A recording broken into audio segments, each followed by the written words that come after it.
Kevin, you're ready, right?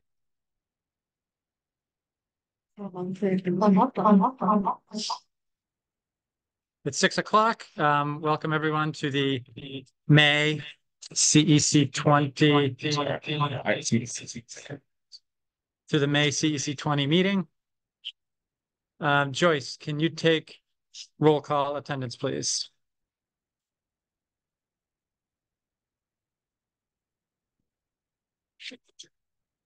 Okay, we're gonna start the roll call on the May 2020. Steve Lowe. Here. John. Elizabeth. You see her online? Okay, Joyce here. Mei Fan Chen. The Mei Fan online. Okay. Did you see Mei Fan? No. Mei Fang, are you here? You know yet. Okay.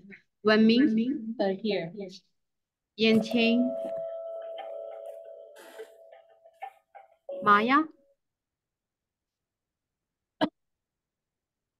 Tamara. Kevin. Okay. Fabiola. No, you're right. Sabrina. Here. Thank you.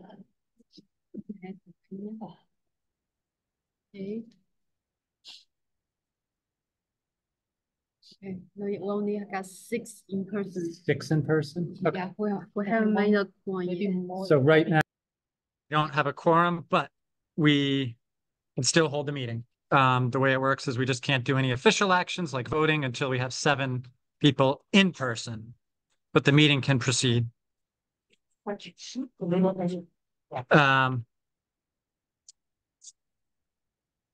Okay. As always at our meetings, we have interpretation in Arabic, Mandarin, and Spanish.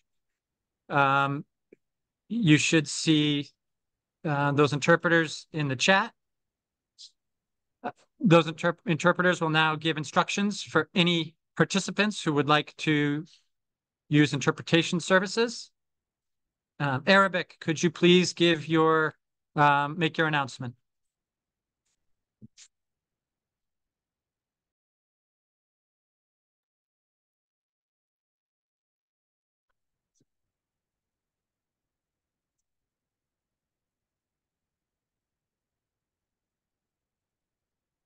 Are they speaking? No, that's okay. Arabic interpreter, can you hear me?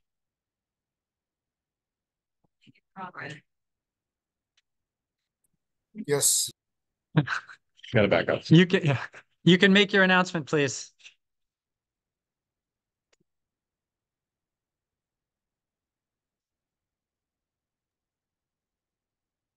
Hi, Mina. If you can please make the announcement for the Arabic line, that'd be great.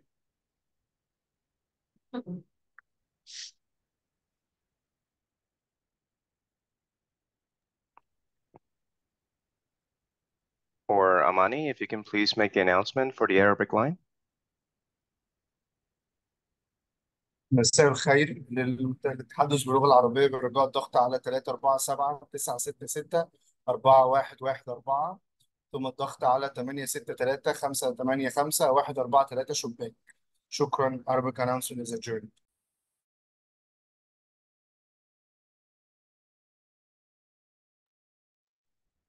Okay, thank you. Could our Mandarin interpreter please make your announcement? 大家晚上好，我是您的今天的普通话翻译。如果需要这个服务的话，请拨打电话号码347-966-4144，并输入 ID 号566-605-933井号。电话号码再重复一遍：347-966-4114，并输入 ID 号566-605-933井号。请在这个聊天室保持静音，非常感谢大家合作。Mandarin announcement has been made. You may now proceed.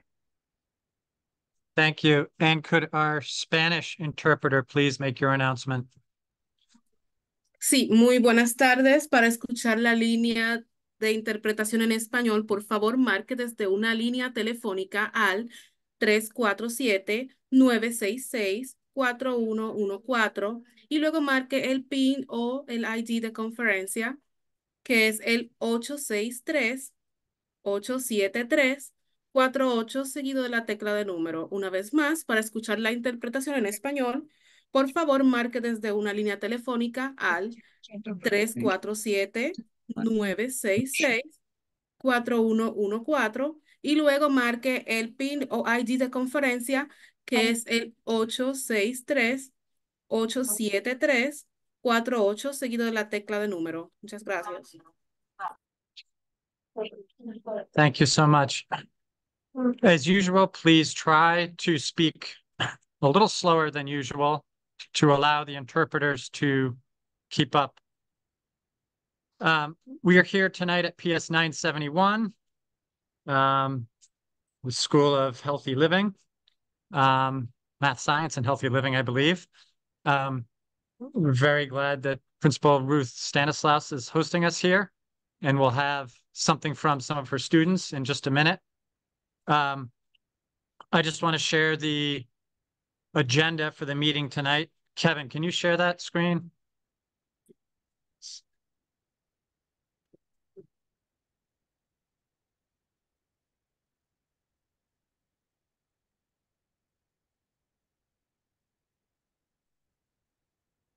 So the agenda for tonight's meeting, as usual, we'll have a short public speaking session at the beginning of the meeting. For anyone wishing to speak in either public speaking session, there are a couple different ways to sign up. There's a form you can sign up, a Google form you can use to sign up. That link is dropped in the chat. You can also find the form on the CEC website. If you're in person and you'd like to speak, we have a sign-up sheet at the front table. You can just put your name on the sign-up sheet. For the first public speaking session, we will prioritize anyone who's in person. After the first public speaking session, we're going to have an update on Summer Rising from Director Angela Falloy.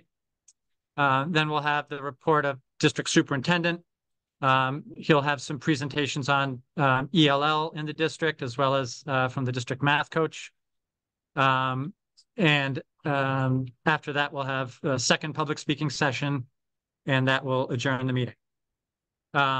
Any changes to the meeting agenda? Yeah. I want to make a motion to add in voting about adding our logo to the school events flyer to our agenda. Is it a motion? Motion. Thank you. Second? You can, yeah, you can. Second. John, you made the motion, Joyce, and John seconded. Yeah. So just to be clear, there's a motion to add a discussion and vote on adding the CEC logo to an upcoming event. Joyce has shared this earlier today. It's a Mother's Day event at PS 105, and we'll share the flyer when we discuss it later on. But right now, the motion is just to vote on adding that discussion and a vote on that decision to the meeting. And that could go after report of council president right before the public speaking session. Let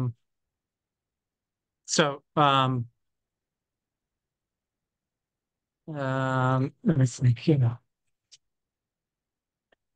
yeah, that's clear. Yeah. So anyway, so let's just take a vote on that to add that to the agenda. Joyce, take the vote as our secretary. Steve Stowe, I vote yes. John, Yes. Elizabeth, she's online. Joyce, yes. May Fun. Yeah. She's online player. Wen Ming. Yes. Yan Qing. Yes. Maya. Simala. And I will just add in the agenda to the agenda. Okay, thank you. Kevin.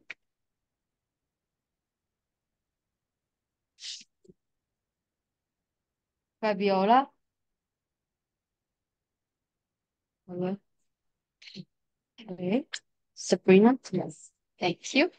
So I got 7 yes, yeah, is approved to add in the agenda. Great. Thank you, Joyce.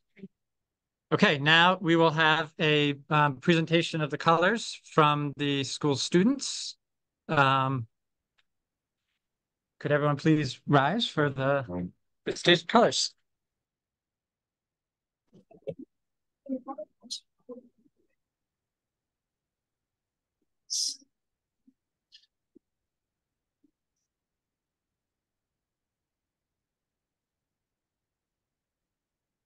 Please stand for the flag.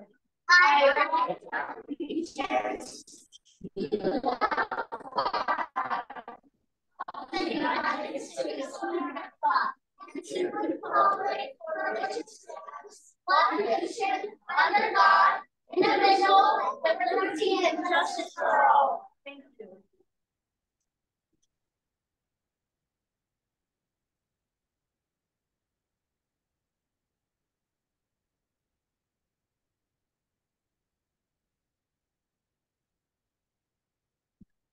Well,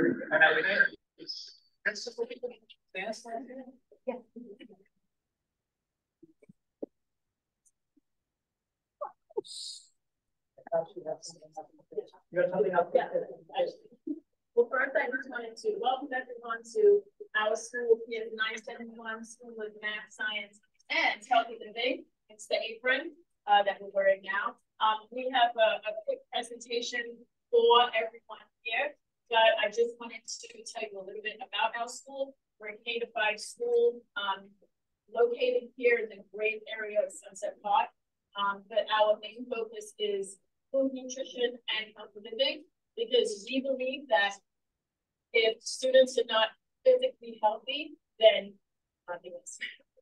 So they're unable to be academically healthy or emotionally healthy. So that is our main focus. We partner with many organizations, Allergic to Salad, the Coalition of Food, and we also have Ms. Kelly Lynch, who is here from the coalition here. She wants to say a couple of words, but we just wanted to welcome you tonight and just show you all the great things that we are doing in our school. We do have a surprise for you, so we don't want to interrupt any of the speaking that's happening. So some of our students will be coming around and offering you something a little bit big. So Ms. Kelly, can you? Oh, just hello, I'm so glad to be here. We have been partnering with this school for quite a few years and are so thrilled that this is one of just 4 schools, public schools in the whole city that adopted vegetarian menu, something that we feel very strongly about. And we just want to keep working here and doing classes and having dinner nights and whatever else we can do to support the community. And so we have a quick presentation by our students. If you guys could stand up, come.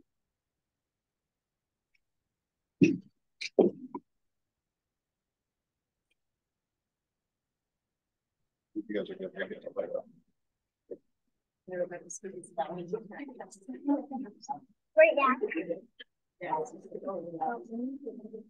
For all plastics, if you can smash it, you can trash it. Clean green, all clean paper boxes and books go in the green bin.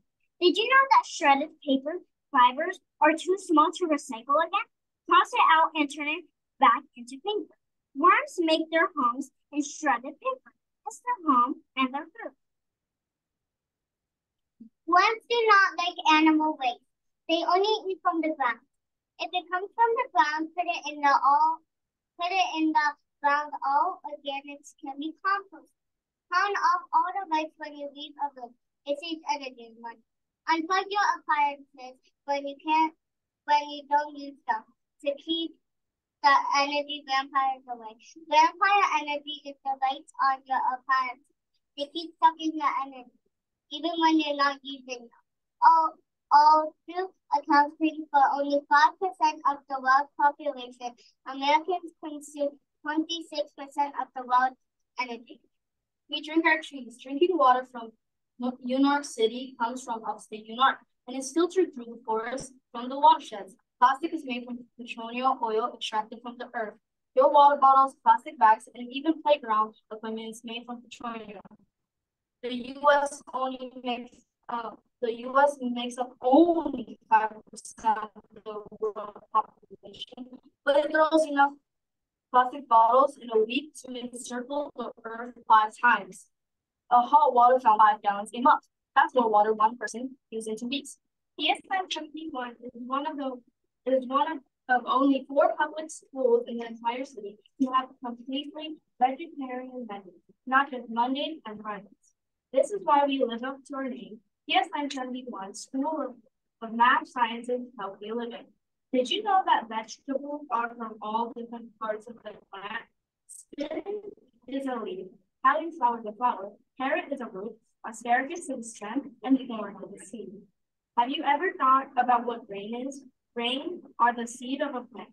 Whole grains like oats, rice, wheat, and corn are healthy because they have nutrients and fibers. Grain comes from all over the earth and have been grown since ancient times. For example, amaranth has grown by its acid. Habitat is popular in Australia.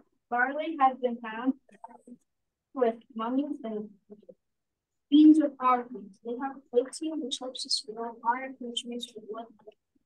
Zinc, which helps us heal and fight off poison.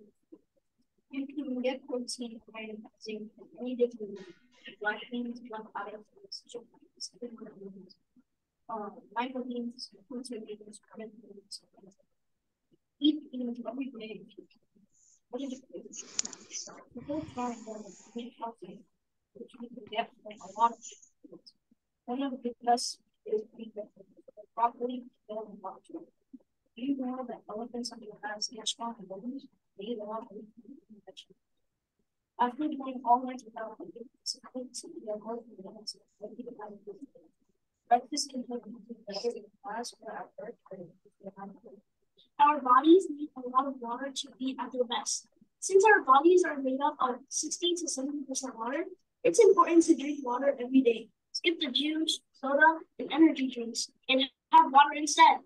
No matter how big or small, short or tall, or differently able you are, exercise is for everyone and an important part of being healthy. Fruit is the best sweet treat. In the summer, hold on with a watermelon, frozen grapes, or a juicy peach. Here's an easy tip to remember. Eat a rainbow of different colorful cans. Plant foods every day to be your best. Oranges, berries, broccoli, carrots, beans, plant red lentils, brown rice, avocados, and nuts. See how many different colors you can eat in a day. And this is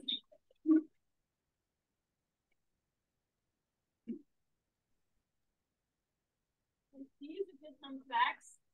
These are just some facts that we share every morning in our morning announcements. We talk about healthy eating, food, and nutrition, and we also talk about food waste. We actually calculate our food waste every day, and we share with the students how much waste they did the day before. We also have something called Food Champions, which means that the grade that eats the most vegetarian lunches every day wins the Food Champions for the month. And our very own kitchen cook, Mr. Vinny, actually made a belt that represents the Food Champions, which you can see on your way out in the cabinet. And also a mini version, which means that any grade that wins the Food Champion for the month, they get to keep the belt for the month, and they get their class picture on the shelf of the Food Champions. Those are just a few things that we do every single day at School of Math, Science, and Healthy Living. So we hope you enjoyed the presentation. And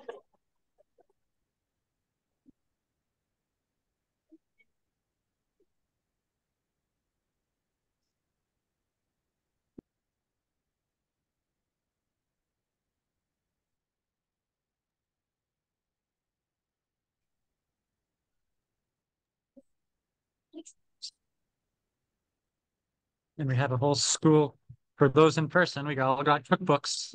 Eat and Get Healthy 2024.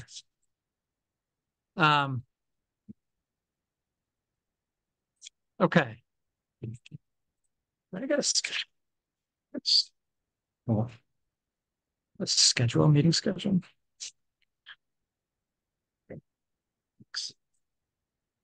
I'm just looking through the attendees to see if there's, I see we have with us, I always like to recognize the individuals in attendance in addition to our superintendent, Dr. David Preto, and I see our deputy superintendent, Joe O'Brien here, family leadership coordinator, Bill Chin, family support coordinator, Sylvia Jasinski, are all here with us at the meeting.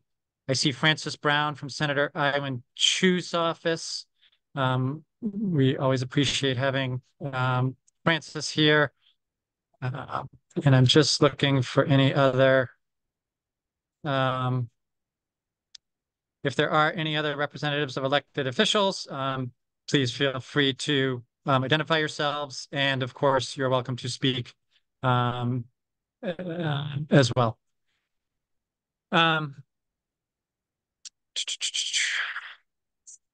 Okay, first public speaking session. Did anyone, is there any sign up on that? That sheet looks empty to me. Yeah, so in person, no public speaking in person, right? Okay.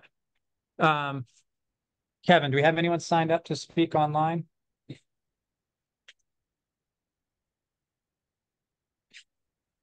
Thank you, sir. Okay, so online we have, oh, this is it. Okay, 2 people. Okay, we have 2 people, so we can get to both of them right now. And we have 3 minutes for public speaking. As always, at public meetings, we have a social, the CEC 20 bylaws. We have a social media and public speaking code of conduct. Please speak respectfully. Please focus on ideas, not people. I see the first speaker is Americi Ngadi. Oh, I believe Americi is from Councilmember Alexa Aviles' office. Hi, everyone. Americi, can you hear me? Yeah, can you hear me? You're muted, or we can't, oh, wait, we can. You're good. Okay. Now she is muted. Are we good now? Yeah. Hi, everyone. I'm Amarachi. I'm from the Office of Councilmember Aviles. I'm the legislative fellow with their office. I just wanted to share some updates with you all. So in 2023, the New York City Council recently passed Councilmember Aviles' bill. It's called Intro 708. What it does, it requires that the Department of Transportation redesigns the city truck route network to enhance safety and increase visibility and reduce traffic congestion and improve the overall freight roadway network. So as a result of that legislation, on Friday, May 3rd, the DOT has launched its public feedback portal. We encourage everyone to submit feedback on the DOT website. This is a huge win as our truck routes have not been updated since the 70s. Another update I'd like to share is that the council member has been working on advancing her legislation on the child tax credit with Resolution 50. This bill is critical towards uplifting thousands of children out of poverty. So please invite folks to come testify on the May 29th City Hall hearing, or you can also go to the website and register to testify over Zoom. Thank you so much.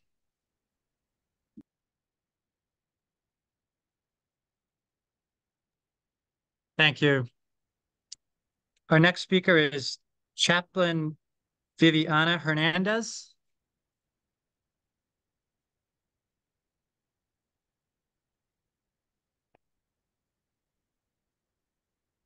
Don't see him.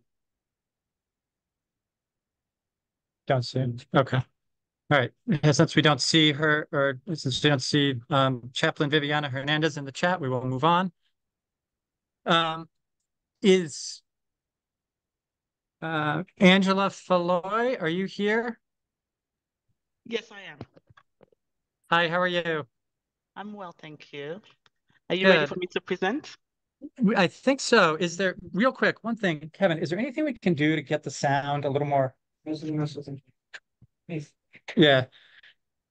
Hold on one second. We're going to try and get a little bit more volume because we have a number of people in the room. And we'd like to be able to make sure everyone in the room can hear as best we can. It's always challenging with the hybrid meetings, but. No problem. And I'll try to speak up as well. Yeah.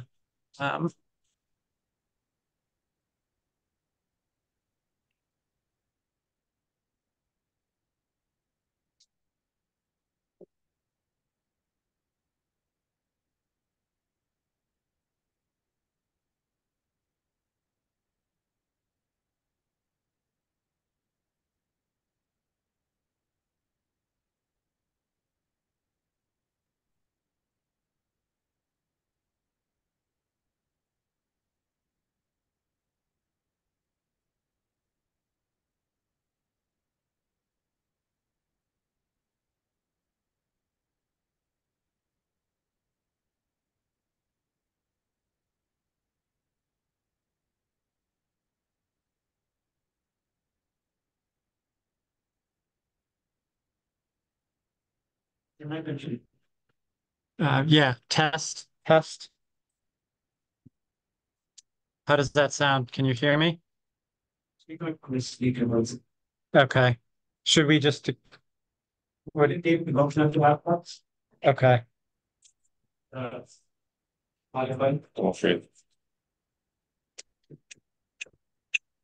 How's the volume?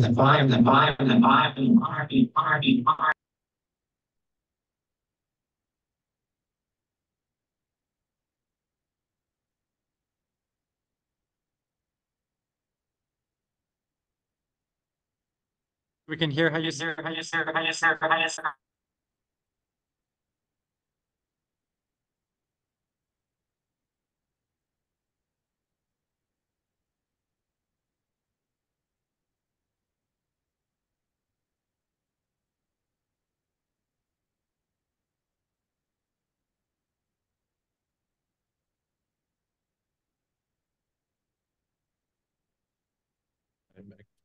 Ask that question that way. Boss, Okay. should I do, Go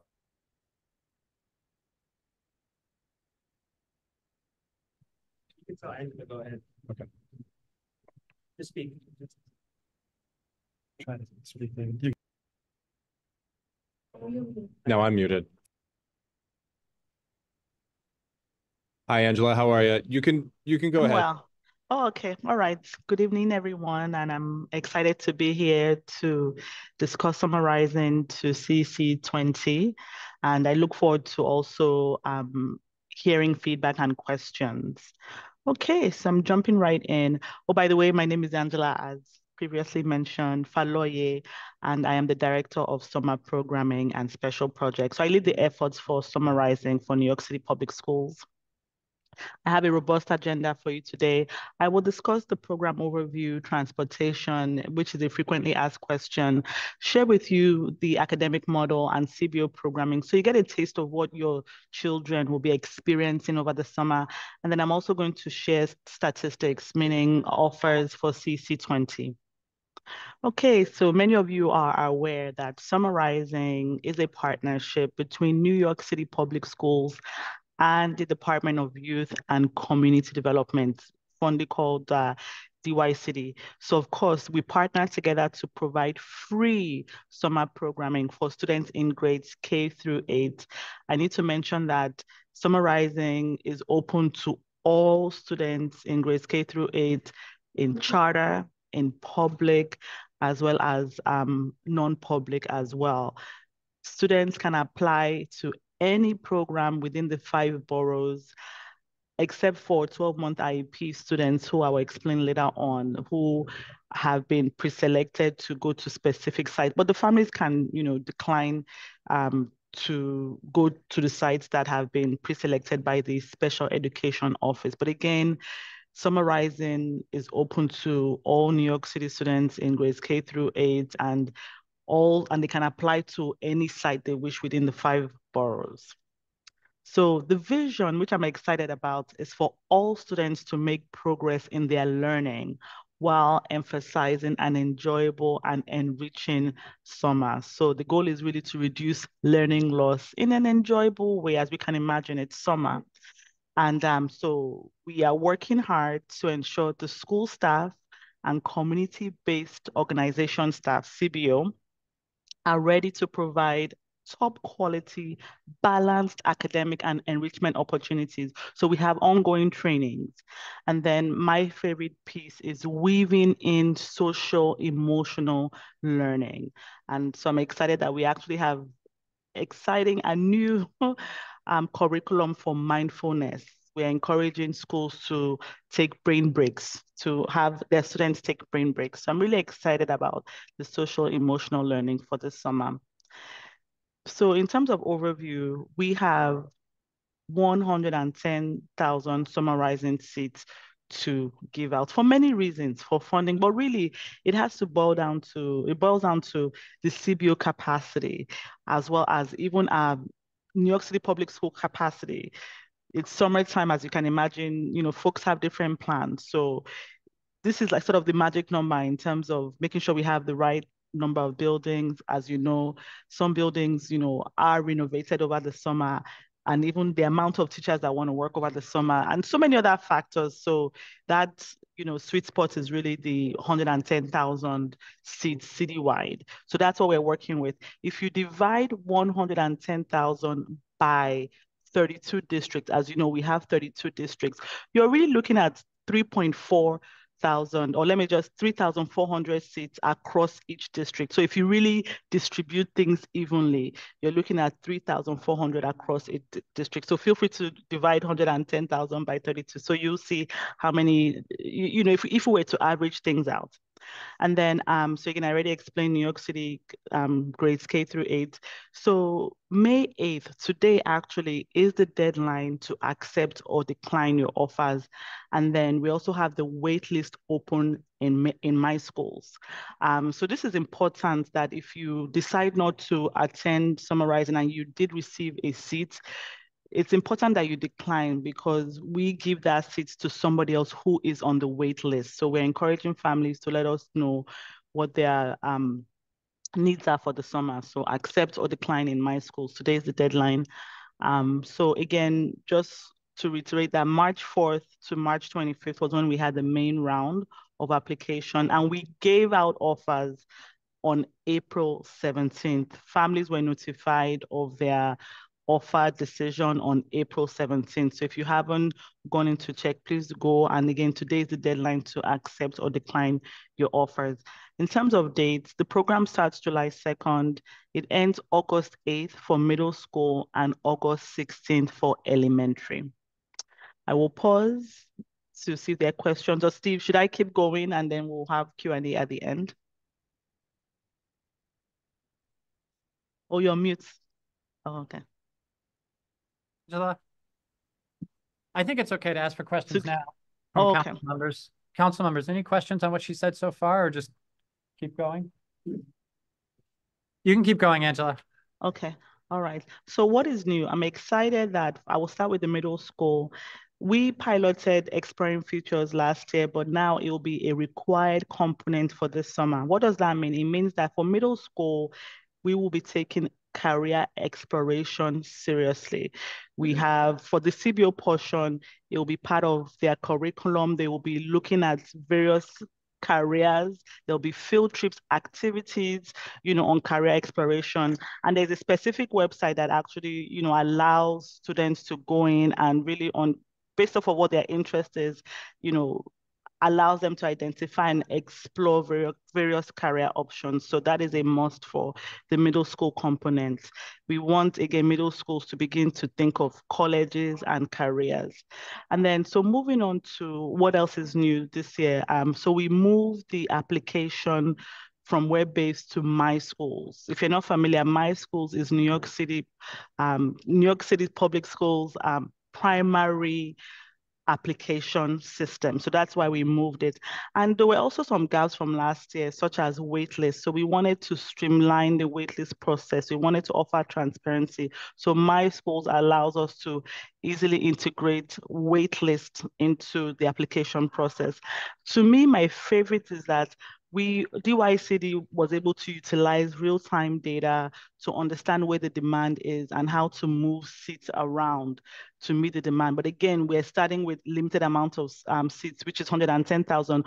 But instead of just assigning seats, on average or whatever, we were looking at real-time application data to see how to move seats around. So that really was my favorite. And of course, we launched the application and we gave out offers about a month earlier than last year, because we understand that the earlier families understand their placement for summer, the better they can plan. And even us on the New York City public school side, it allows us to plan better when we know who is coming to Summer Rising ahead of schedule. So to me, those are major accomplishments that I really appreciate. And of course, it was a lot of work, and I'm grateful to the superintendent and superintendent points who gave me all the information I needed to allow for us to have the application portal a month ahead of last year.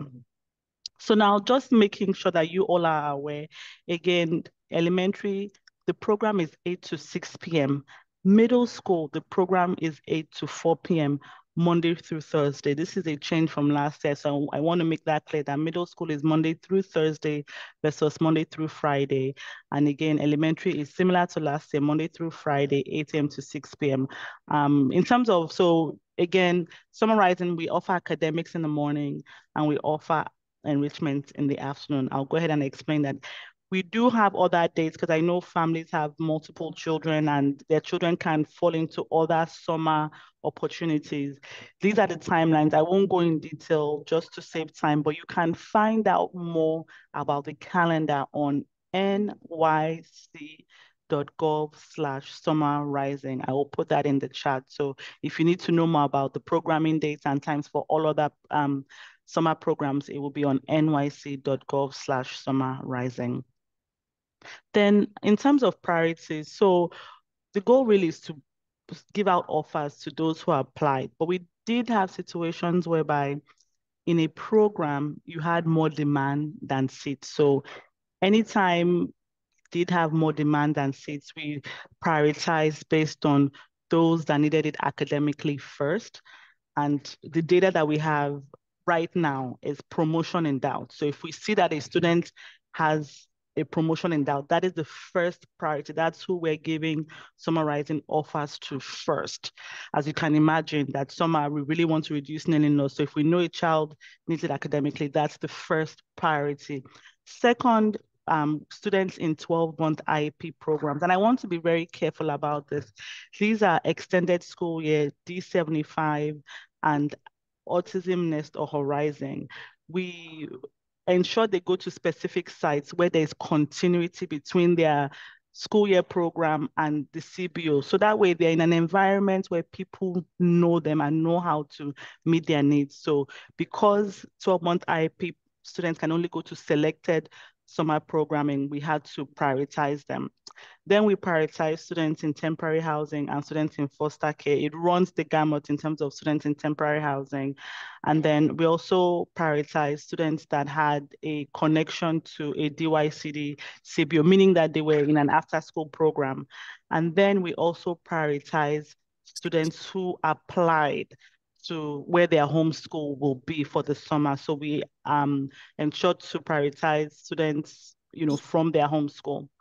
And then it's open to everybody else. But I want to make it clear that where possible, we were keeping siblings together where possible.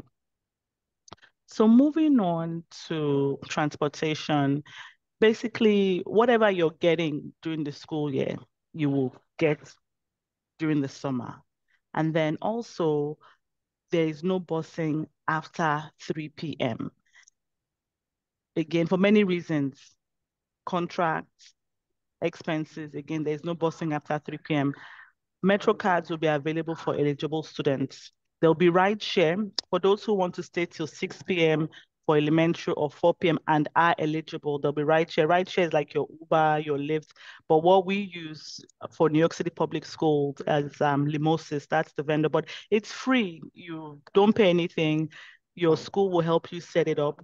But so in terms of transportation, again, you get what you get during the school year. If you are eligible, you will get Metro cards. You also get rideshare because the last bus leaves at 3 p.m. One thing to note is right before the start of summer, if you're a public school student or you have a NICSA account, your transportation information will be in your NICSA account. So if you're familiar with and if you're not familiar, talk to your parent coordinator. But again, if all of this is confusing, before July 2nd, latest June 16th, by June 16th at the latest, if you go into your NICSA account, you will see what your transportation needs are. In terms of eligibility, if you're not sure, if you cannot wait till June 16th, please go to nyc.gov/summer rising.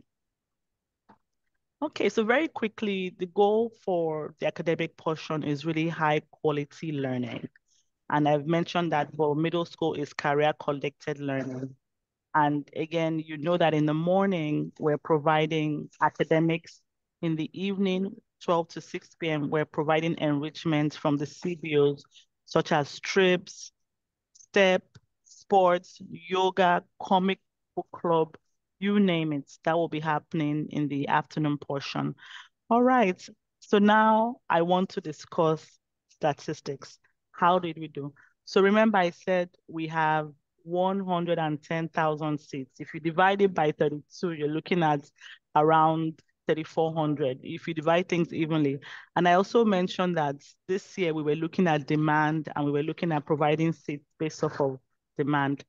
So if you look at the stats for District 20, so we had 4,600, so 4,656 seats to give out, more than average. If you look at it from an average perspective, we did have from your district, approximately 8,000 applicants.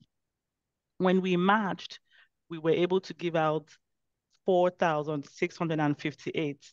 And so, you know, there's a deficit of minus 2 seats. So the match rate is 56. So this is for elementary.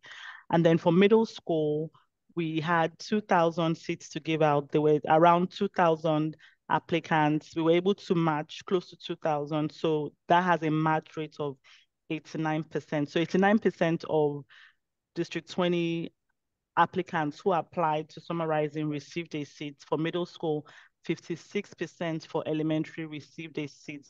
Going back to last year, for elementary, 52% of those who applied received a seat, and then 65% of those who applied received a seat for middle school. So you can see that we gave out more offers this year. And on average, though, you know, we do give out, this year and last year, we gave out more seats on, if you look at the average to District 20. But District 20 also has, you know, one of the largest applicants around. A lot of things affect the number of seats. And I want to keep in mind that one thing I was happy to see is that we actually opened up more buildings in District 20 this year by 1. So last year there were 12 buildings, and this year there were 13 buildings opened by the superintendent team. So the more buildings we open, you know, the more seats we can provide. However, though, we've already from the beginning provided more seats than average to District 20. So I will pause here. That's great information, Angela. Thank you. There was a request to share the schedule slide again. Can you just go back to that slide? Just hold that one up for a little bit. Sure. I think it was the daily schedule. This one, right? I believe so. Yeah. This in the chat, the daily schedule. Yeah.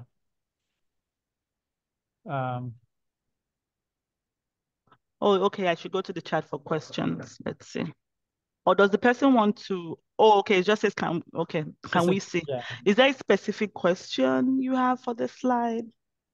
Any council members, are there any questions for anything? Yeah, go ahead. Wen Meng. And wait, just before you ask, I wonder how we should, Kevin, should this questioner unmute themselves, or you can unmute? Wen Meng is asking. Yeah. I unmute. Okay. Wen Meng, can you ask your question? Okay, for regarding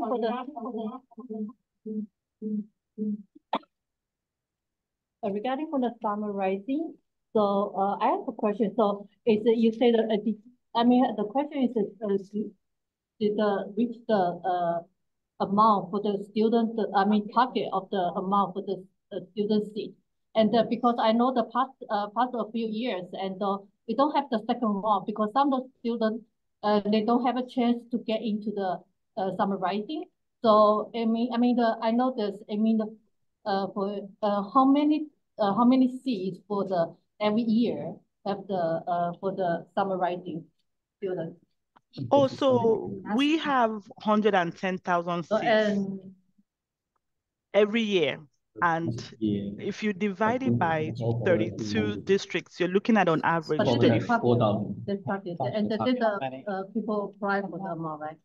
And for the few years, maybe you have the chance for the second round for the some of the not get offer. I mean, Yeah. in I the see what you're book, yeah. saying. So So- Wenming, just so I understand your question, if someone doesn't get Yeah, The wait a list. seat, yeah.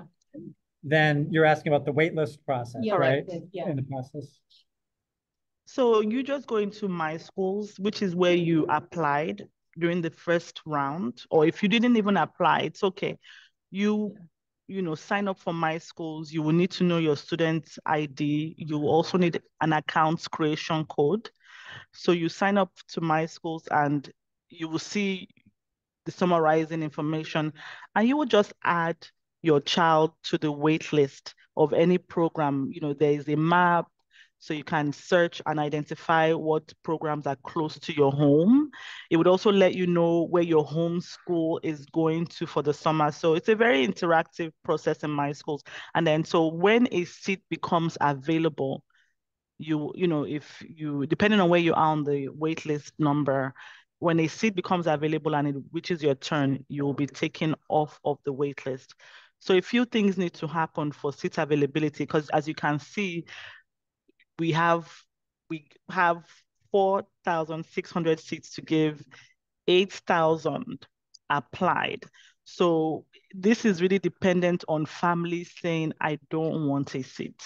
So if we do not hear from families whether they want a seat or not, we cannot take people off of the late wait list. So it's imperative that, the people that received an offer, it's imperative that they let us know their interest of coming. So that way, if they're not interested, we can give that seat away to those on the wait list. And by the way, for the 8,000 folks, 4,000 got a seat. The remaining 4,000 and around there, they were automatically placed on the wait list. So if you apply during the main round, do nothing. You were automatically placed on the wait list. So we're now depending on folks to let us know their interest, to say, I don't want it, so we can give that seat to somebody else. And this is also a call to principals to be looking at their My Schools information, so they see when there's a seat available and they can extend an offer. Principals can extend an offer, as well as CBOs can extend an offer. So it really is, it takes a village. This is, again, the parents who received an offer, today's the deadline. But even if they miss today's deadline, they can go in at any time to say, no, I do not want that offer, so it can go to somebody else. Then principals need to be able to be aware and say, you know what, I have an available seat. Let me extend that offer to somebody on the wait list.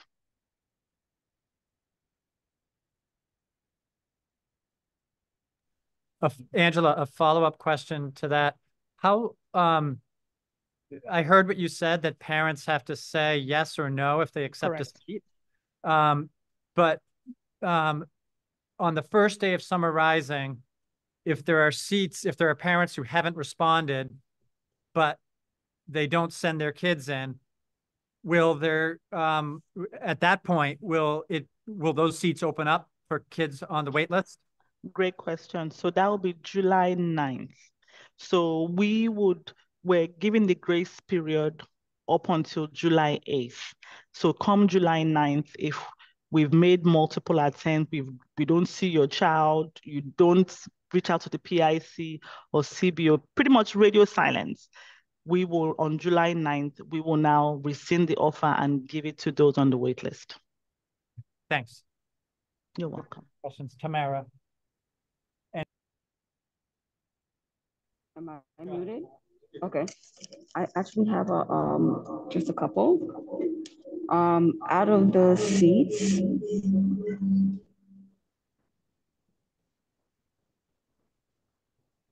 okay.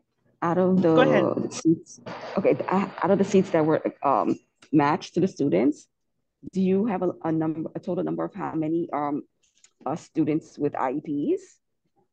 So overall, we had 87, so 87% overall. So in the grand scheme of things, 87% of students with IEPs were given Summer Rising seats. In terms of for overall matching, so we gave out seats to 81% of applicants. But we gave out seats, of those applicants that we gave out seats to, 87% had IEPs. So long story short is that you can say that if you want to extend that to District 20, you can say that maybe they were we extended offers to, because in general, 87% of those who received offers were students with IEPs. So you can extend that. But of course, I'll have to, if you wanted a deeper dive, I can do that. But on average, overall, 87% of students that we gave offers to have IEPs. Okay, and my second question was, if you got accepted and you don't accept your offer, do you automatically go to the wait list? Because I remember last year some people were giving seats in schools that were further away from their houses, and they didn't want to take their kids there, so a lot of them just didn't accept the offer. Now, if you don't accept it, do you automatically get moved to the wait list? So that's a great question. And so we will auto accept for you because we know that there are many extenuating circumstances where families are just not able to accept the offer by the deadline. And so if you don't, but you can go in at any time, but we don't want to take that seat away if you cannot accept by the deadline. So we are pushing and encouraging that you do so, but you wouldn't be on a wait list. You have that seat, but the next step would be July 9th. If we do not hear from you, then we will rescind the offer. But you can still go in after May 8th to, like tomorrow, you can go into decline if you do not want the seat. But by tomorrow, we will auto accept for those who did not accept their offer. But when we auto accept, that seat is held captive. If the parent doesn't want that seat, it's held captive and we cannot give it to the other 4,000 that really do want the seat. So that's why we're encouraging folks that if you know you do not want a seat, go in at any time to reject the offer. Because that's the only way, that is literally the only way that seat can now go to somebody else. You mentioned anything about D75 seats, how many seats were available, or if the D75 inclusion students had the same opportunity for summarizing?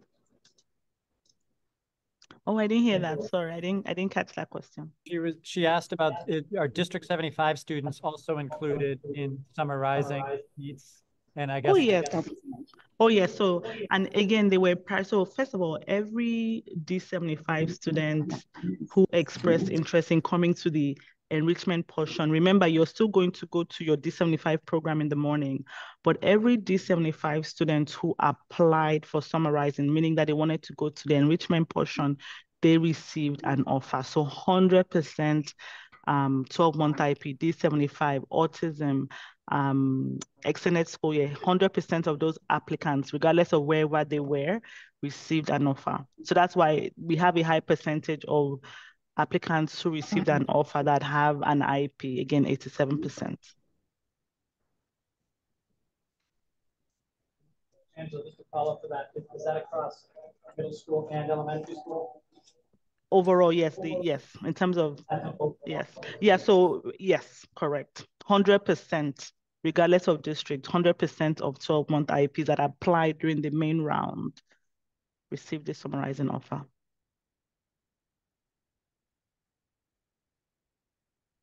Oh, you're on mute, Steve. Question? Yeah. Mei Fang, can you hear me? And if you have a question, you can go ahead. Yes, hi, Steve. I have the question. So, because of along my school here, parents are worried about this one because he have the concern because they applied some reason and then the waiting list is 100 something the number. So the number is 100 something. I heard some parents around me. Oh, I see the wait list. Okay. Waiting list Yes. number. So you say if today is the last day to accept the offer. So if not, we can go to the school to asking the principal to have the verbal, right? And then this is the first way. Is one way. So it's another way. It means like if this school didn't have the verbal seat. So you guys sent to another offer, like a nearby you house, their school have the verbal seat to the waiting list people or not? So I'm going to try. I think I understand a little bit. So even though today is a deadline, we will auto accept. Parents can go in at any time to reject their offer. So even if we auto accept, they can go in anytime to reject their offer. And that is how a new seat will become available. You don't go to the principal. Everything is done via My Schools. The principal will go in, the principal or CBO will go into My Schools to see that, oh, you know, this family rejected their offer, so I have that seat available. Then I will give it to who is next on the waiting list. But again, we will auto accept tomorrow because today is the deadline, but that doesn't stop families from going in to say, you know what, I don't want my seat, because that is the only way that a seat becomes available. And again, when I say the only way, I mean before July 9th. But again, come July 9th, and we physically do not see that child in the building and without any kind of communication, then July 9th, the principal or the CBO can give that seat to who is on the wait list, who has applied in My Schools. They will literally go into My Schools and say, okay, this person is now on the wait list. And you asked a question about the number that a family can be 120 on the wait list. Yes, because the wait list is also prioritized. We are prioritizing the same way we prioritize during the main round. Students who are mandated, students who need help academically. That's the same way we are also prioritizing in the wait list as well. So if you're 120, it just means that and you can see from the numbers, this is District 20, you know, there's a high demand for summarizing. So it just means that somebody else on that list is either needs it academically or a 12-month IP or other prioritized students. But yeah. All right. So they have to go to the myschool.com. Exactly. Myschool.com to see. Exactly. So so if you applied, go to My Schools, you see that you have an offer, you don't want it, reject it in My School so that somebody else can have that seat. But if not, July 9th is still there. July 9th is still there. Okay. If the July 9th it means like so because the summer reason stopped the July 2nd. So if the after 1 week, the July 9th, if they'll have the verbal seat, because if for example, my kids is the waiting list for the 50, the waiting list, so I can go asking if we have the verbal or not. No, you can't. Exactly. You can't. So you just have to keep watching and then but July 9th. But you know, honestly though, if you have a relationship, I'm me personally as a parent, I'm not going to, me personally as a parent, I would definitely, talk to the CBO and things like that. But the rules here is you just wait for your turn on My Schools, and there's nothing wrong in following up, because we did put the CBO information. There's nothing wrong in following up with the CBO to say, hey, July 9th, if people do not show up and I'm next on the list, I'm interested, so there's nothing wrong with expressing your interest. But again, now we're just using My Schools. That's the formal way of accepting students off of the wait list. So long story short is encourage, if you know a family does not want their seats, if you know a family has alternate plans, and they received a summarizing offer, encourage them to go to My Schools to decline their offer, basically. Yeah, all right. Thank you so much. Thank you. You're welcome. Angela, just a follow-up to that. Do you have the data on how many students get matched off the wait list? So for example, like your data on the slide here, it shows first round matches. Do you have the data for how many get in off wait lists? Oh, I can tell you, well, because today's the deadline, so it's up until after this deadline that we will know exactly what's happening. But I can tell you, up until last week, not even 1,000 students were off the wait list because parents are still deciding what they're going to do, if they will accept. So we, at least as of last week, we didn't have a high acceptance rate. So parents are slow to let us know their interests, basically. Yeah, and I was more asking about last year. Like, has the department looked at data from last year? Just to give, it's helpful to give parents a sense. A question I often get is, well, I'm on the wait list, but does it move? And do I have any chance of getting in? Oh, I see. Good question. So last year was local. Last year was not streamlined and, automatic with My Schools. Last year was a local decision between, so I can't really tell you because it was a local decision. Overall, there was movement with about 5,000 students, in ATS, but long story short is that it was a local decision between the CBO and the PIC, the principal in charge, on who to bring in.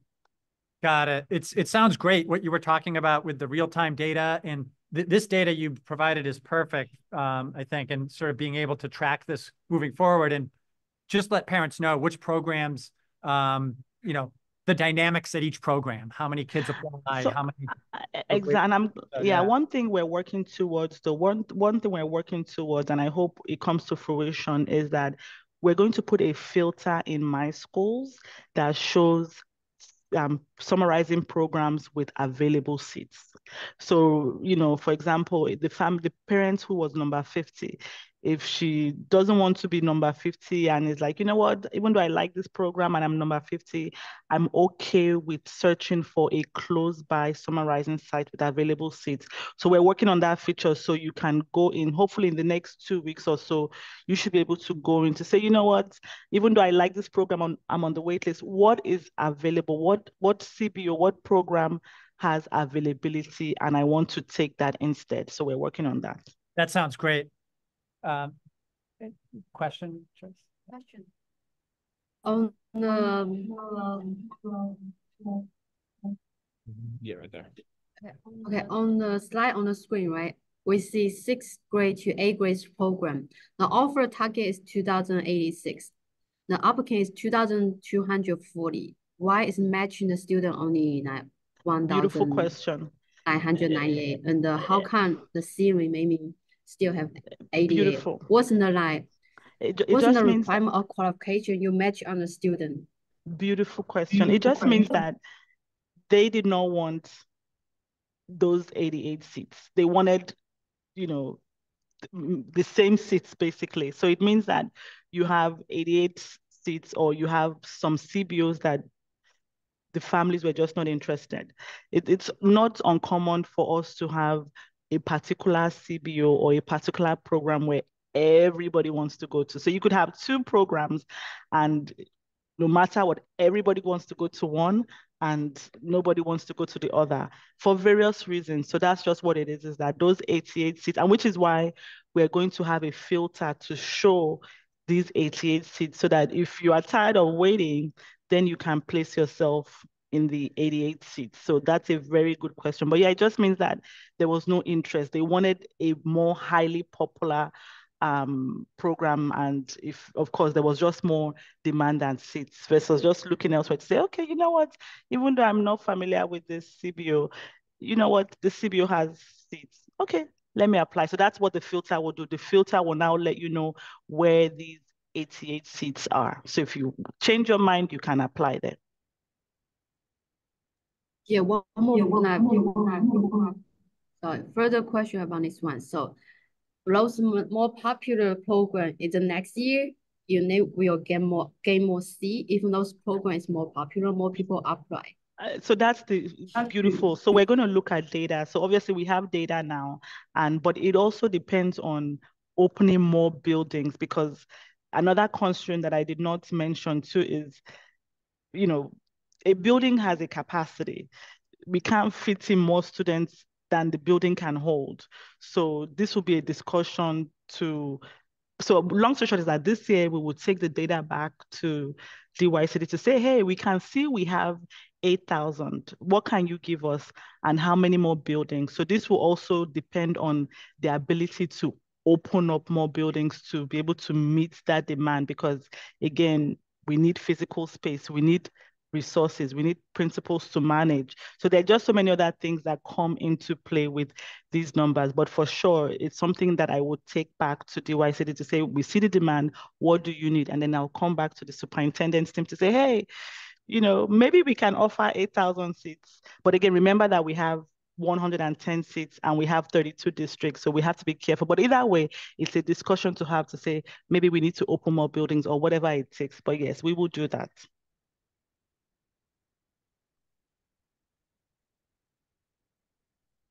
Yeah.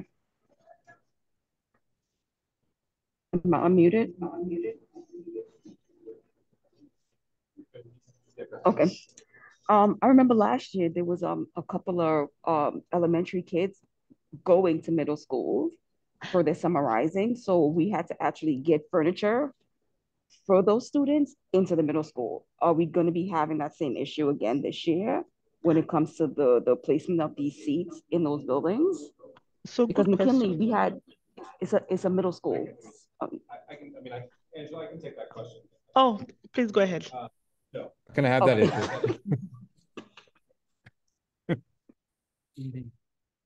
Any questions? Someone? You guys are good. And Angela, it looks like we're done with our questions. There's a notice there was a couple of follow-ups in the chat, a couple of data requests. If you don't mind just bringing those back and sharing the slides and the follow-up data with our CEC, that would be very much appreciated. Okay. All right. Sounds good. Thank you so much for being here. This was very helpful and very informative and very timely. Oh, yes. And if you don't mind, could you, just so that I don't miss any, could you actually give me the downloaded reports from Zoom, the FAQs? Yeah, so then I can go through. Okay. All right. Thank you very much. Take care, everyone. Bye. Good night. Good night. Next up, we will have, okay, so I should unmute now, right? And Kevin's going to get me. Next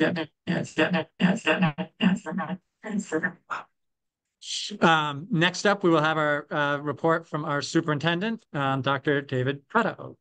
Should I stay? Yeah, for now. And then I think we're going to have the speakers come to your seat. Did we agree? Okay. But you can introduce them from there. All right. Share.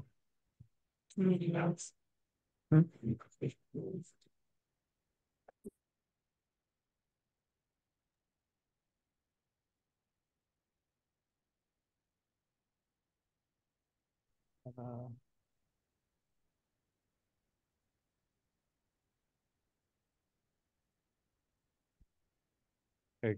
Good evening, CEC 20, District 20, and all of our obviously principals, assistant principals, district team members, and obviously elected officials online and community members. It's good to be with you this evening.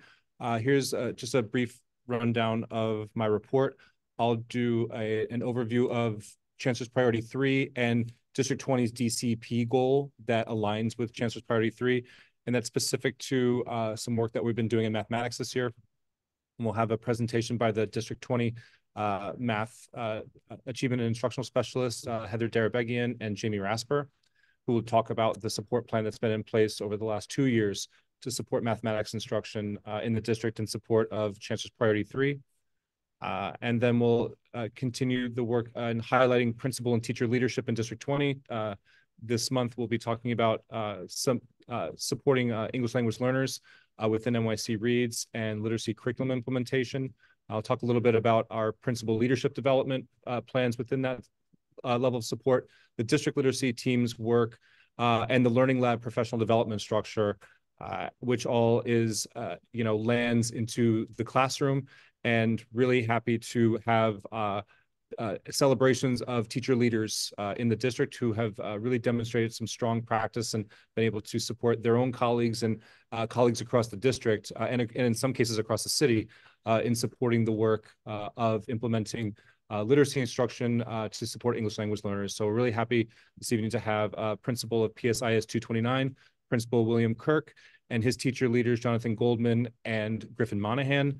And then the principal of PS 69, Vincent Grippo, Principal Jane Marie Kapitanakis, who's joined with her assistant principals, Joanne Yenzer and Lisa Fung Fernandez, and the amazing literacy coach at PS 69, Dana Marinaro.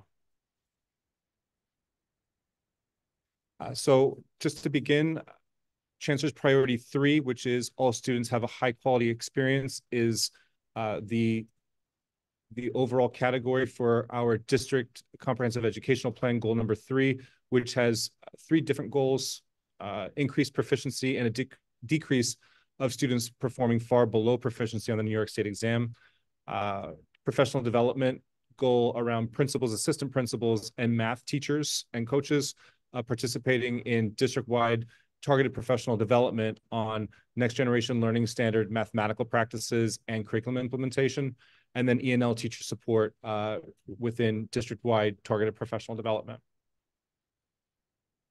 So as all goals have a measurable outcome, we do progress monitoring 3 times a year. We are on track to meet this goal. We utilize, for the mathematics portion, we utilize the iReady screener. We screen students K-8 in mathematics using the iReady screener. And we have decreased the percentage of students performing far below standards. From the beginning of the year, we were at 26%. At that time, we're currently at 18%. So we do see the district on a trajectory to meeting that goal by the time the end of the year comes around. And we are on track to meet our end of year goal of a 3% increase of students performing on or above grade level. We started at 30% at the beginning of the year. We increased to 44 at mid-year. That was in January. So we're on track to meet the goal, but we'll obviously report, as we always do, at the end of the year in the summer, how we did on the internal screeners that we're using, iReady, Acadience for the other goals. And then obviously when the state exam results, we'll report out on that and see how it goes.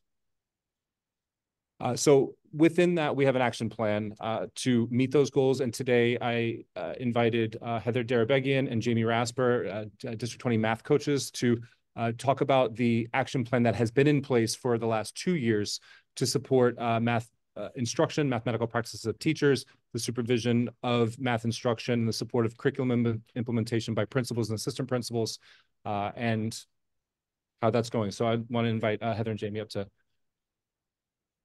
the chair. It's free. That's free.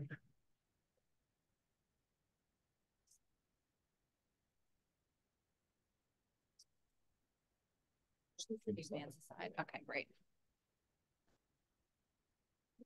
Okay, hi everyone. Thank you, everyone. It's a pleasure to be here. It's a pleasure to talk about some of the math instructional work that we've been doing, both over the course of the last 2 years since they expanded the district teams. I'm Heather Darabegian. And I'm Jamie Rasper, and we support math instruction K-8 in District 20.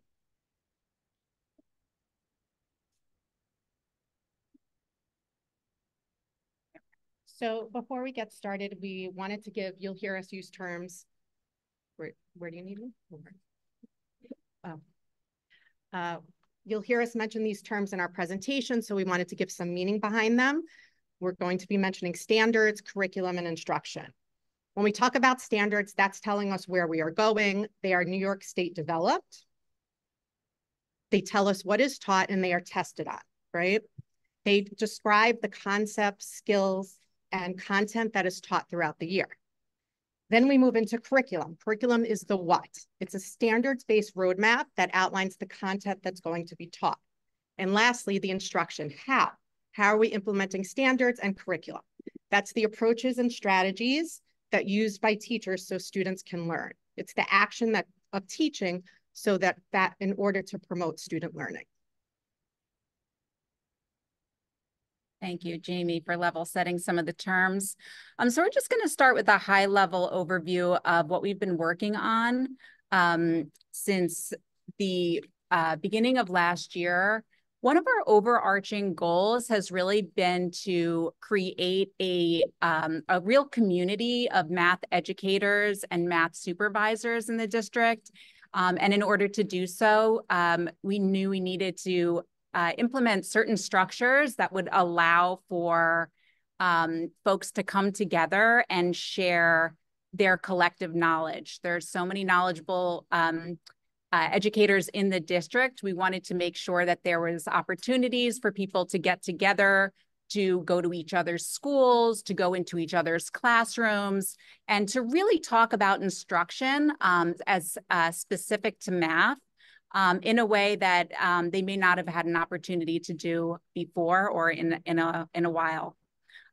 So, to do that, we started by creating opportunities for administrators and teachers to meet with their colleagues, again, like I said, across schools, and to learn together and to share best practices. We're very committed to supporting our school administrators. Our principals and assistant principals are the primary drivers for improving instruction. And to work with them, we identified assistant principals as a specific group that we wanted to work with last year. And we had one assistant principal from every school in the district attend our assistant principal mathematics institute. And what we did is we met in small cohorts and we visited different schools. We observed math instruction together. We read research on best practices for math instruction and started to create and norm language around what good math instruction looks like and what our expectations were for math instruction in the district. And what this does is it not only helps our administrators support teachers and offer high quality feedback to teachers, but it helps teachers also implement their standards-based curriculum with more integrity.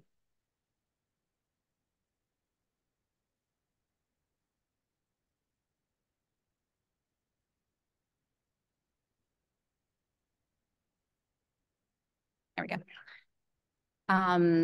And finally, I want to share what we have been working on this year, which is providing rich learning experiences specifically for our school-based math coaches. Our school-based math coaches are they're teachers, but they work in schools with other teachers to improve their practice. And we also have teachers that have demonstrated leadership qualities within their building. So we have representatives, either coaches or teachers from every school in the district attending our instructional learning series this year. And I'm just going to speak a little bit about that.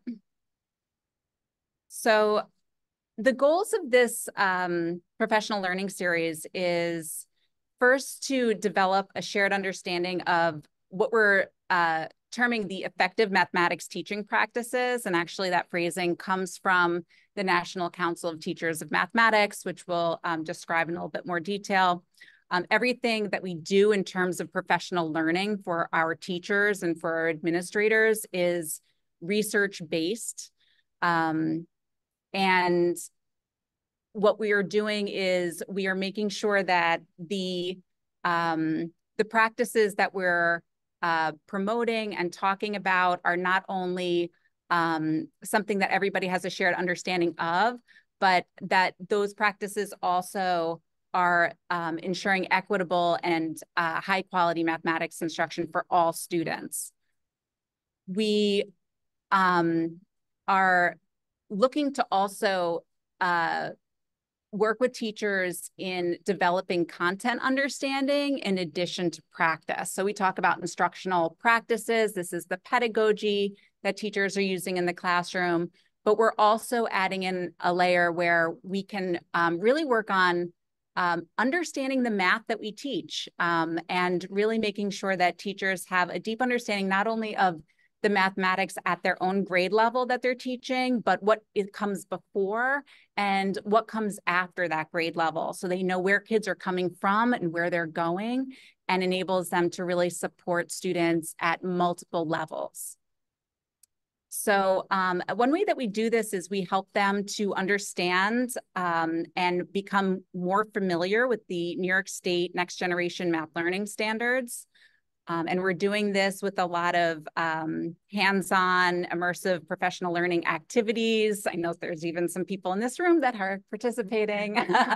And so, you know, we do a lot of math during our workshops together, as well as a lot of discussion and a lot of meaning making together.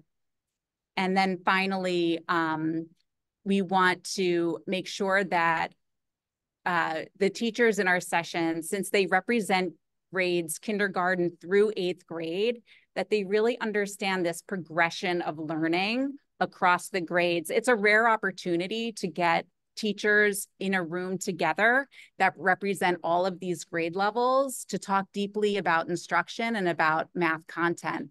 And so the middle school teachers are learning from the elementary school teachers, and the elementary school teachers are learning from the middle school teachers in terms of, wow, I really understand why this makes sense to teach now because of what they're going to do later, and vice versa. Okay, so I'm going to turn it over to you, Jamie.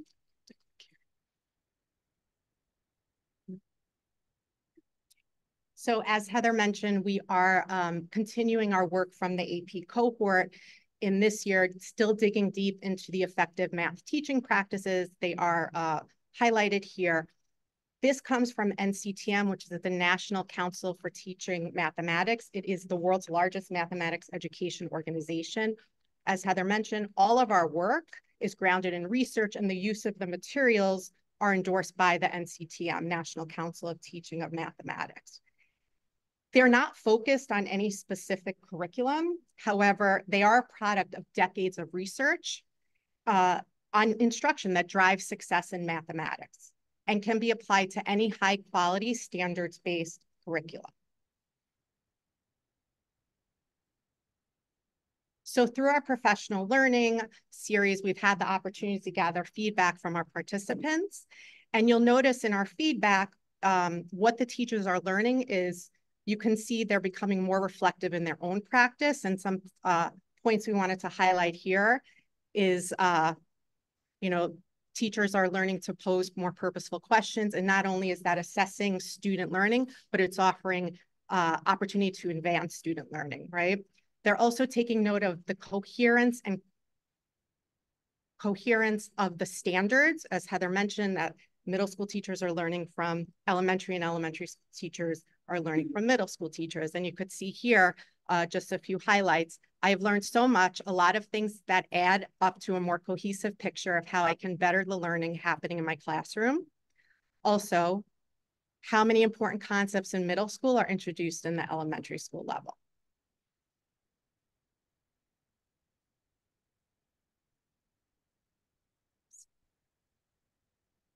Okay, we just want to leave you off with some resources here. These are a few websites that you can go to if you want more information. The first is the New York City Public Schools mathematics site. The second is the NYSED, New York State Education Department website, which will allow you to see all the standards at the different grade levels if you're interested in what your child is learning at their particular grade level. You can see what the standards say about that. And finally, the National Council of Teachers of Mathematics has resources for teachers, for parents, and for the public. So you can visit that site as well. Thank you. Yes, thank you very much. Thank you. Questions allowed? Sorry. Steve, can I ask a question?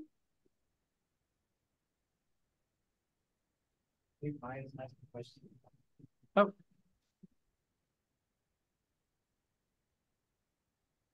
You said Maya is? Yeah. Yeah, Maya, you have a question? Yes, I just wanted to ask, so District 20 is particularly known for kids. Sorry, can I? Question over. Sure. Yeah. So what I was trying to say is District 20 is particularly known for kids with advanced skills, especially in math, and my kid went to District 20 school. So there I don't know what is the percentage, but there's a good percentage of kids who do a lot of math at home, and you know, it's a culture, and I think it's a good percentage. So these kids tend to be bored out of their minds in the standard lessons, and not all of them make to, you know, special programs. So my question is there any particular, you know, segment that is devoted for the kids who are advanced and who are doing really well and can do better? Is there a way to challenge them, or it's kind of pull kids out of not knowing math at all, you know? So my question is there anything to challenge kids who are excelling? You want So they, yeah. I'm gonna have Heather start the answer to that question, Maya.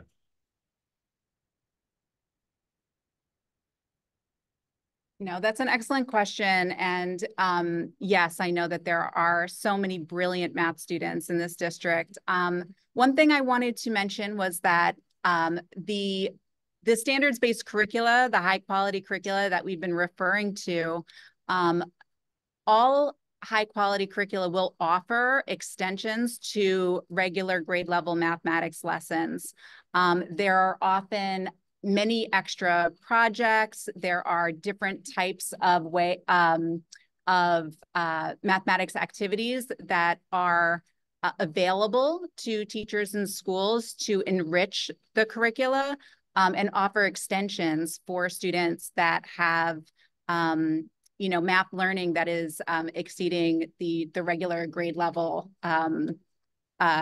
you know, content, and wants to pursue something a little bit more rich. And, you know, just to, you know, just to add on that the students that are, you know, doing well with the grade level content also need to have experiences that are rich and in terms of acceleration, not just going faster and further into the next grade level, say, but also engaging in activities that maybe are cross content, like project-based learning, which I know is happening in many of our schools in the district, and other types of STEM activities, again, that I know that a lot of schools have their students engaged in. So I wanted to offer that. Do you want to add on to anything else? Yeah. And I also wanted to offer that the work that Heather and Jamie have been doing with assistant principals and principals in supporting the supervision and the guidance of using the mathematical practices that provide access for students who are accelerated, as well as students who are, you know, require remediation or who are on grade level, you know, guidance towards using those practices, but also teachers, like when teachers have a stronger understanding and sense of what those practices are and what those standards mean, they have more of the ability to look at the curriculum, make good decisions about what particular aspects of the curriculum that they're going to utilize with different students, as well as be able to, how do I say, like make connections between what the curriculum is calling for and what the students' interests are, what their backgrounds are, and make some of those kind of like minor adjustments, those things that teachers do in order to make the curriculum interesting and relevant and rich for all students. So, you know, that all comes back to having like a strong sense and understanding of what the standards are calling for, what the students have experienced last year, what the expectations are this year and next year. And really, I think Heather said it really well. You know, we really want to, you know, emphasize the importance of depth within the standards at that particular grade level, as well as exposure and engagement with standards work that may be above the grade level for students who are accelerated. Thank you. Thank you. Kevin, do you have a question? Let's sit down. On you.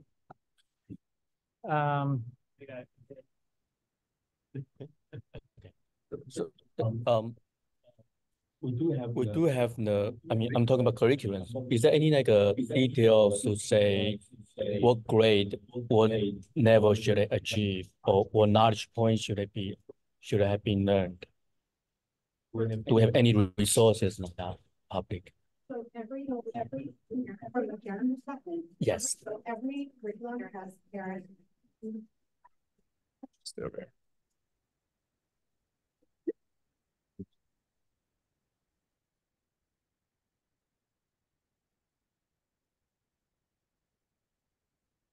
So curriculums do offer parent-facing material, and I know some materials as well now are in different languages as well. So schools will be able to offer that, but there are parent-facing.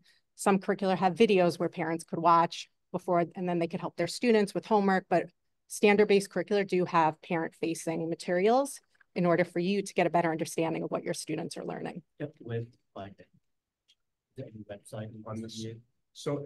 So all schools are expected to make available the curriculum information that's happening at their school. So your child's school or anyone other child's school, you should be able to go to the school website, speak with the teacher, or contact the parent coordinator to get, or the principal, to be able to get the specific curriculum information from your child's school. Not every school uses the same math curriculum. What are the major curricula we use in District 20? So about 30 of our schools use Envision Math. We have 4 using Eureka Engage. Or eight, we have 8 using Eureka Engage and 4 using Investigations. And they're all standard-based curriculum. I'm sorry, can you say that again? Envision and? Envision is the most popular, but there are about 30 out of our 40 schools are using it. And then out of the remaining 10, we have schools that are using Engage, Engage New York, which was the curriculum that came out. Yeah, It's also called, the published version is called Eureka, but they are virtually the same. I'm sorry, it's 4 using Eureka and Engage. It's 4. Yeah. And then Investigations, which is also a SAVIS published curricula. There's three of those. And there's a school using a curriculum called Bridges. The majority of our schools do use Envision. Great. Yeah, I've definitely heard that before. And I think there's maybe one school that's using Open Up, which is a version of illustrative math. It's a open resource version of illustrative mathematics. What's your opinion on illustrative math? I'm no expert in the details of the curriculum, but we've done sat in on certain curriculum reviews and things like that with the central department, central offices, and it is definitely standards-based. It's high quality. One of the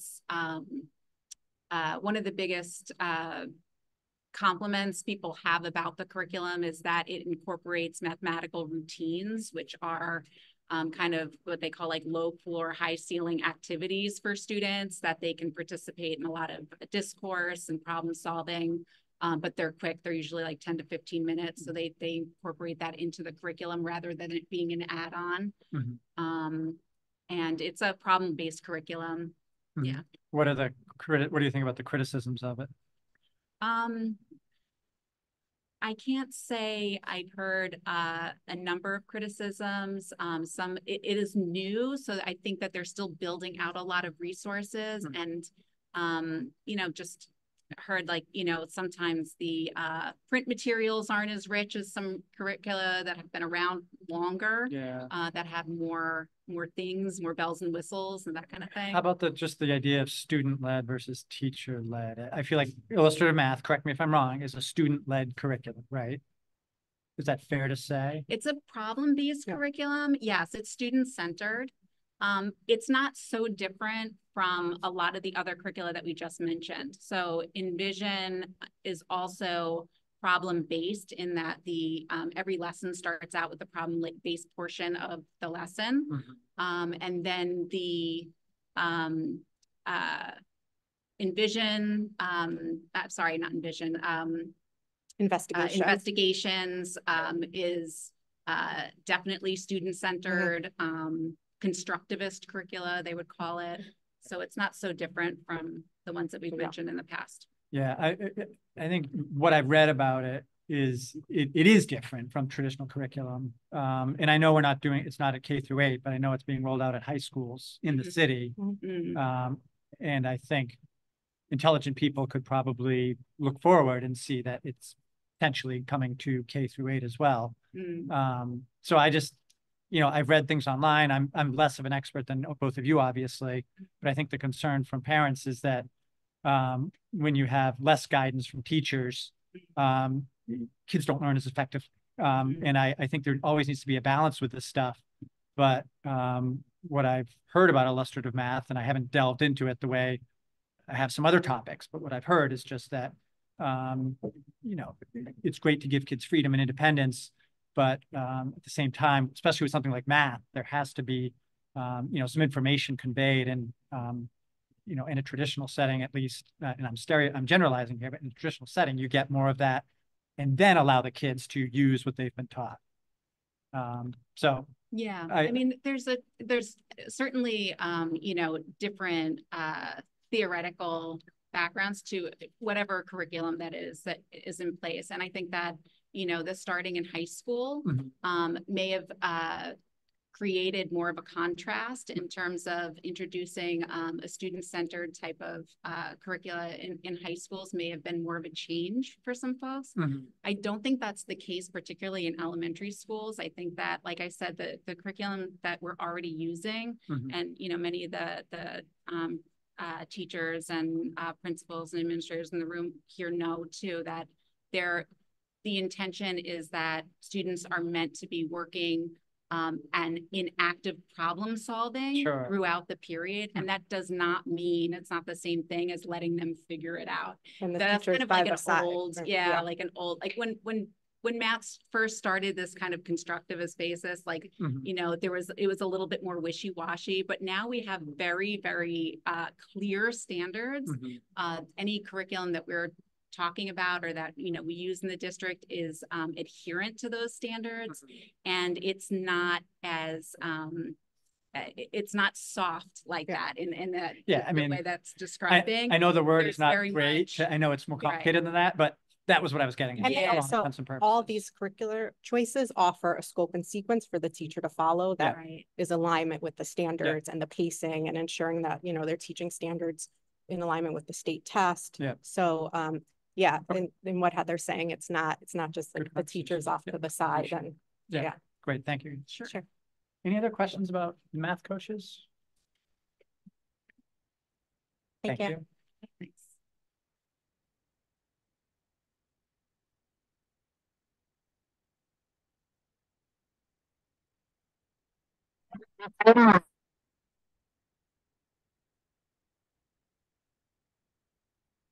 So just switching to the next section, wanted to get to our highlighting. Whoop, let's go back. Principal and teacher leadership in District 20. So today I'm gonna kind of briefly overview the work that we've done within priorities 1 and 3 around all students learning how to read well, as well as having a high quality academic experience. The support for English language learners goes across all content areas. So the work that Heather and Jamie were speaking about, as well as the work that we will talk about shortly, you know, definitely touches upon that. And within that, the principal leadership development that we do monthly, our principal conferences are focused on this work. So Heather and Jamie have presented at principal conferences over the last couple of years around supporting the leadership of mathematics instruction and thinking about the mathematical practices, and especially from the leader lens around how to support teachers in implementing and providing, you know, quality feedback to teachers aligned to the practices. And then our literacy team, Dr. Lucia Perez-Medina heads that up and has been centering a lot of the principal leadership development in the district, as well as principals all bring a +1 to all of our leadership conferences. I really believe that the principal can't do it alone, and it's really important that they're able to bring those key folks in the school to the principal conference in order to be able to have them learn alongside them and support them in implementing the priorities that we put in place. District 20 really centers instructional priorities and principals are responsible for the entire school. However, they are still the instructional leaders, so we really feel like it's important that they have their teacher leaders, assistant principals, the folks that they identify on their leadership team to support them in implementing that, and we really try to provide a lot of support for the principal. The district literacy team, led by Dr. Perez Medina, and has our 2 AIS coordinators, our ELA implementation specialist, our UFT teacher center coach at the district level, and our MESA, our multilingual L services administrator, also on the team, and the team collectively works with all schools in the district doing a variety of things with NYC Reads, professional development. Our MESA has led professional development for all of our new E&L teachers in the district, with supporting specifically with E&L practices. E&L teachers work with all content areas, but primarily with literacy teachers in co-teaching and standalone environments. So we really want to provide support for our E&L teachers. And then this year, primarily the literacy team in addition to the components of NYC Reads that come from the city, we have developed the District 20 Learning Lab, which is a structure where all schools across the district have identified teacher leaders across kindergarten through 2nd grade is one group, 3rd grade through 5th grade is a second group, and then 6th grade through 8th grade is a third group. And every month, all schools are represented in these 3 grade bands and engage in professional development, specifically around literacy. And in District 20, as English language learners is a primary subgroup, we have a large percentage of English language learners and a large raw number of English language learners. We have over 8,000 English language learners in District 20. Of a district of 32,000, English language learners instruction is incredibly important in all of our schools. So the Learning Lab, where we provided professional development to teacher leaders, who then, and getting to our celebrations that have been happening for the last few months, as well as tonight's celebration, principals have identified teacher leaders who have come for professional development to enrich themselves, but these teachers have been going back to their schools and turnkeying this professional development to their colleagues. This has been informed greatly by district needs, and then frankly, from the teacher leaders themselves. We learned a lot from them around what the needs were from teachers at their schools, and that helped inform the professional development that we provided over the course of the year. And these teachers have done a tremendous amount of work, both in their classrooms and then in their schools with their colleagues. And in both cases of the schools today, their principals, as well as the teachers and their colleagues themselves, have opened their doors multiple times to other schools, other teachers, both from District 20 and in the case of PS 69, has been welcoming schools from across the city for the last couple of years, highlighting practices in implementing literacy curriculum, a user of InterReading for a couple of years since 2021, as Principal Kapatanakis will share, but also supporting how the strategies, structures, and processes that principal and the literacy team put in place, land in the classroom across the entire school to support all students with an emphasis on English language learners.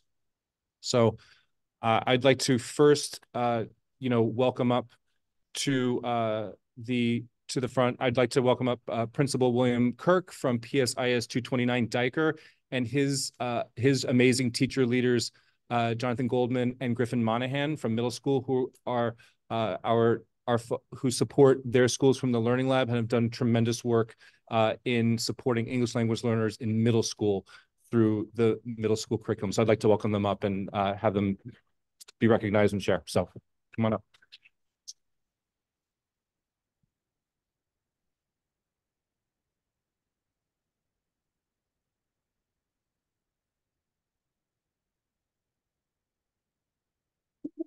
Actually, you can say that.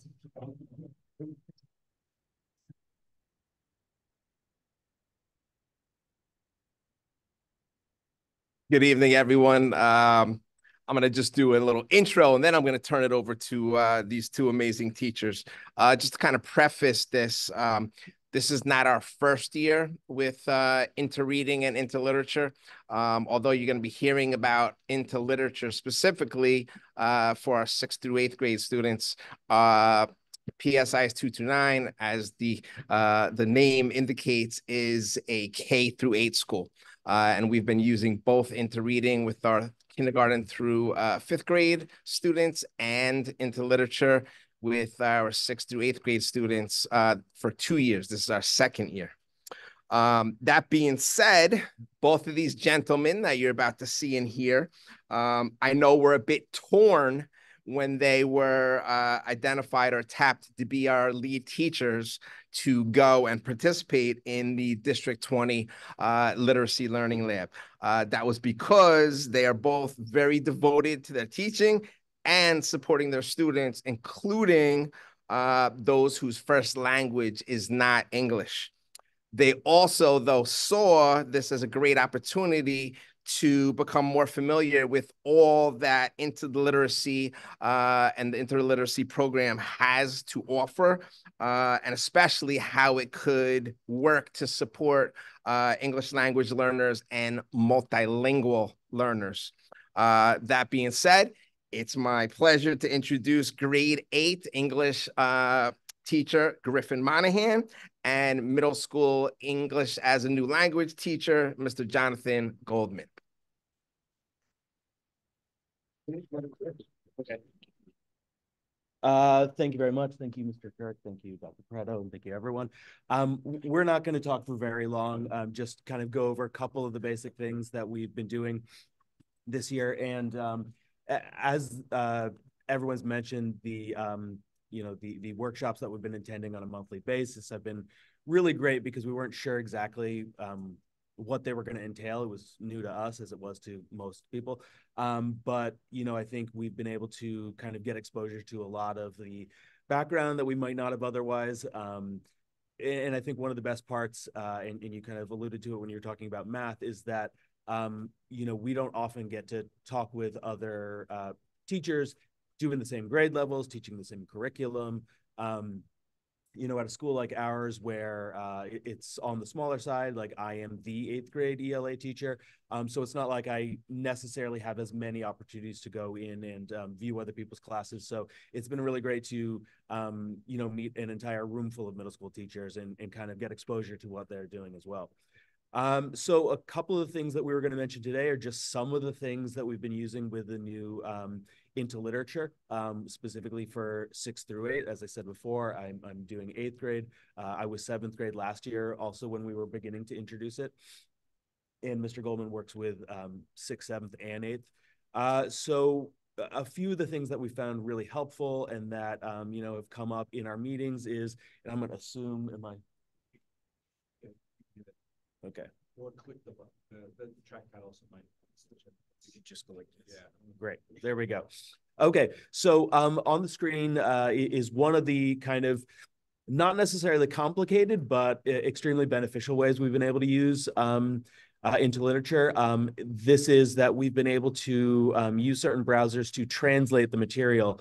And, our experience before this was always working with physical textbooks, which I'm, by no means slagging off, but like the one of the benefits here for ELS has been that we can translate an entire website, and in this case, an entire textbook, at like with the clip of a couple buttons, and then translate it back.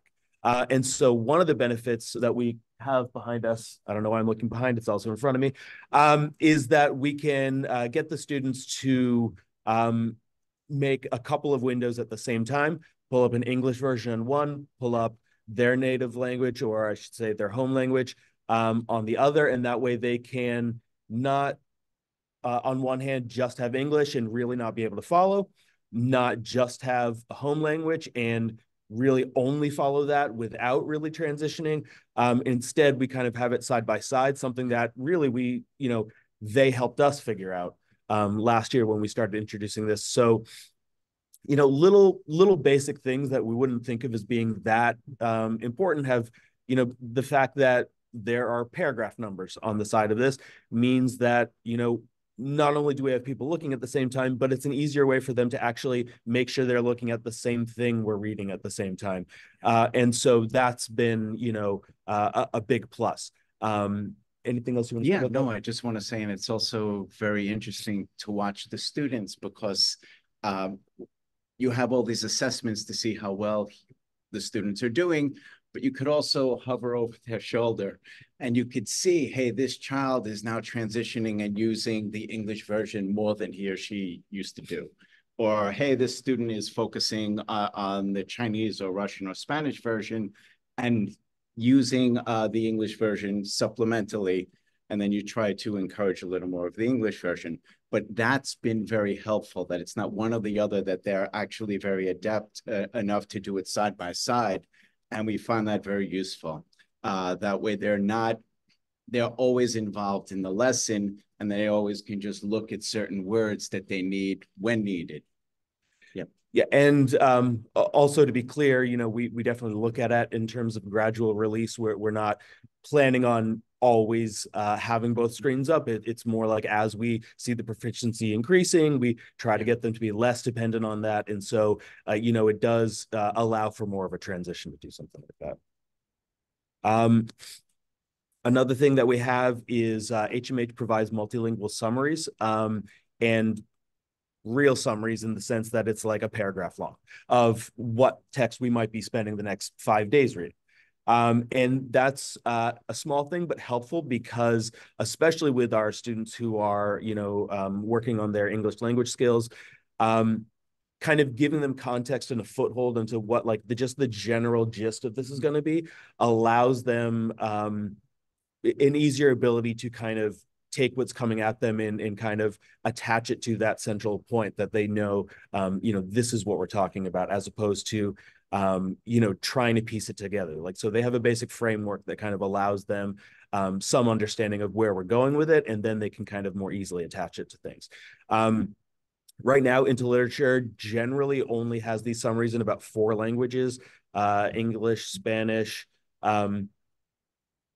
Brazilian Portuguese, oddly enough, and one other that I'm blanking on because it's not in front of me on the screen.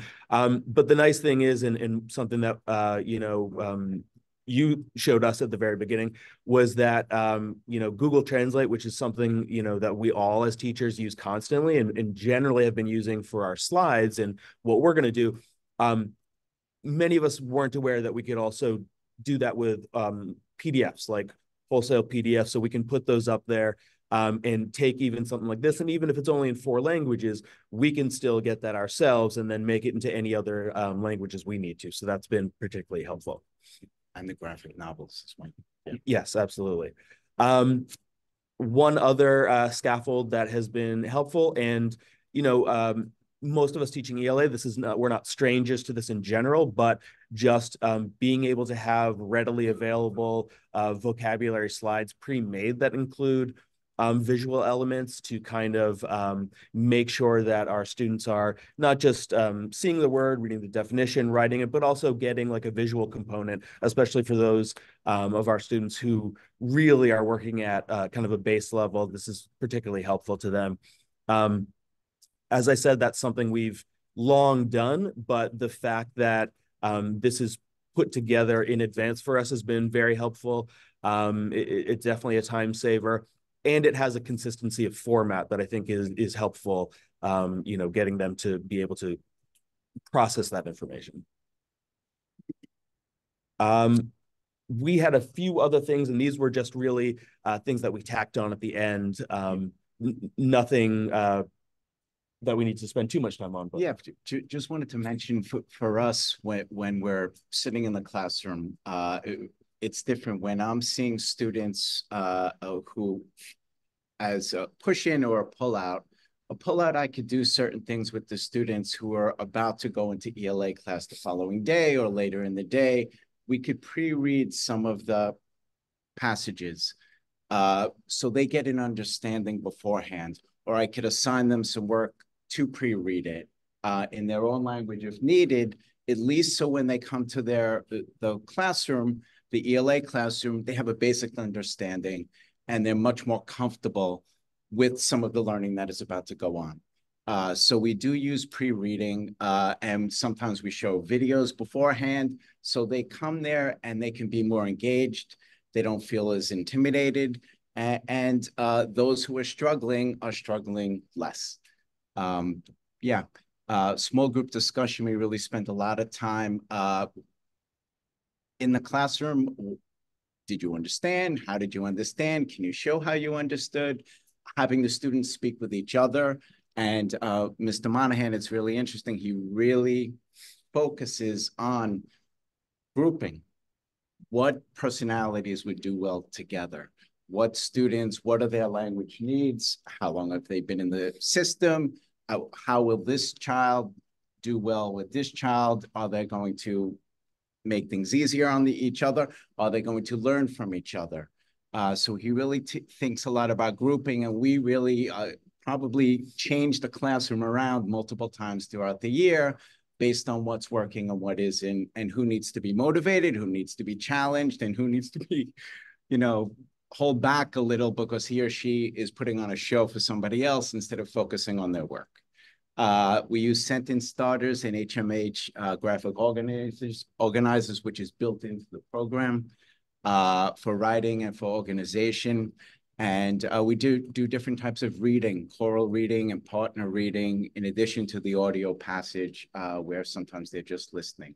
We try to do multiple, we try to see when we walk out of there, did they get it?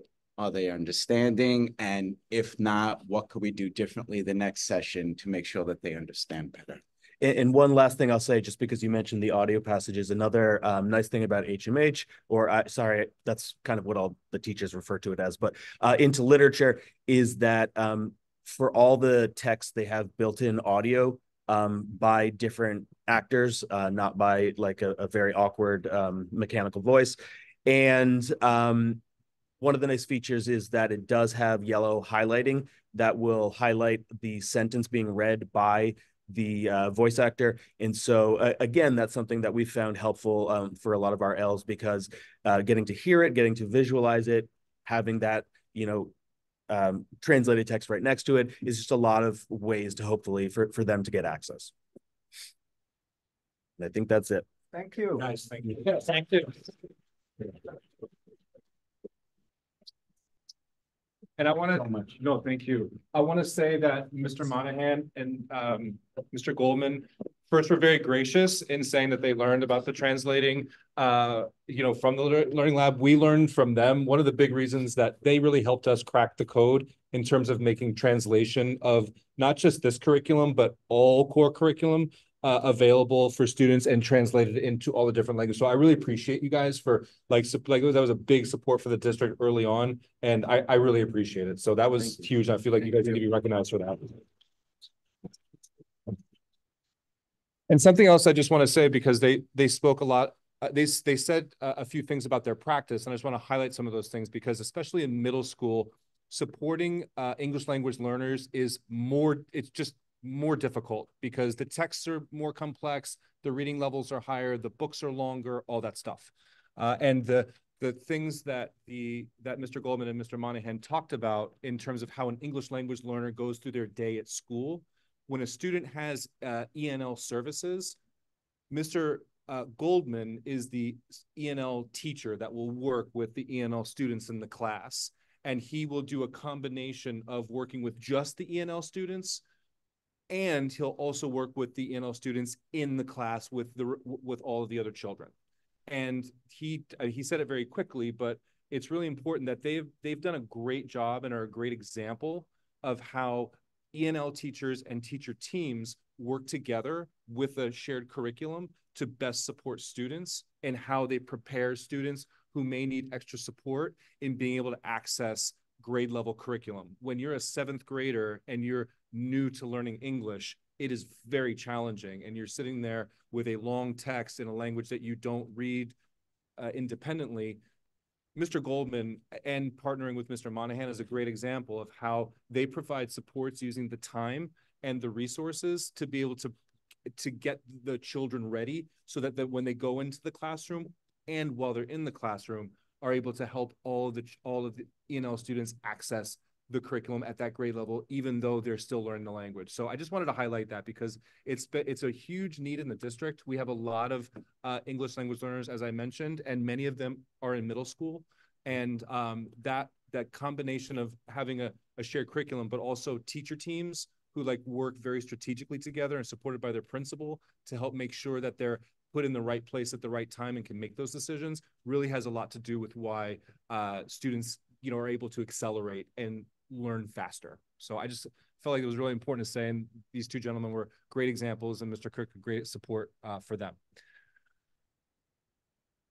Next, a principal who needs no introduction here, but like, you know, I really want to, I'm really excited to welcome up Principal Jane-Marie Kapitanakis, and she's joined here by her two amazing assistant principals, Joanne Yenzer and Lisa Funk Fernandez, but we're not celebrating them today. We are celebrating Ms. Dana Marinaro, who is the literacy coach and has been supporting K2 and 3 through 5 in the Learning Lab. And I'm sure Jane may mention it, but I think it's important to note that Jane has been a resource, not just for District 20, but all of New York City in supporting, not just looking at into reading as a curriculum, but how do you support English language learners, and I'm sure you're going to say 50% English language learners in the school, but what are the system structures and practices that are required in order to maintain incredibly high levels of achievement with large percentages of English language learners while also meeting the needs of all kids? So I'm really like happy to have Jane speak about that work. Congratulations, and really huge congratulations to Ms. Marinaro, who makes it all happen. Thank you. Thank you so much. Thank you. And thank you, Dr. Preto. And as they say, teamwork makes the dream work. And you can't have a great team without a great coach. And it is my privilege to introduce you tonight to Dana Marinaro, the literacy coach at PS 69.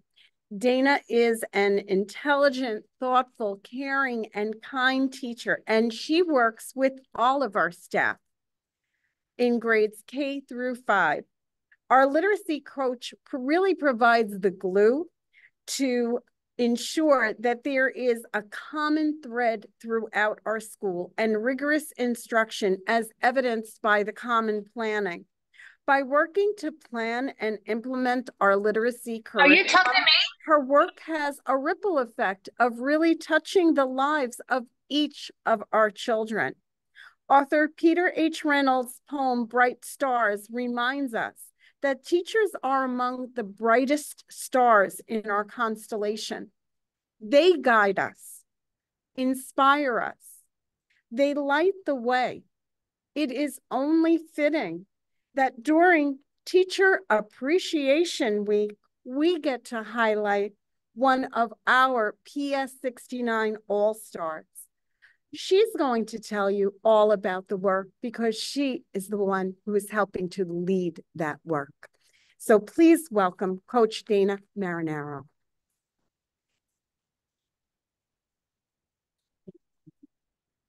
Thank you so much.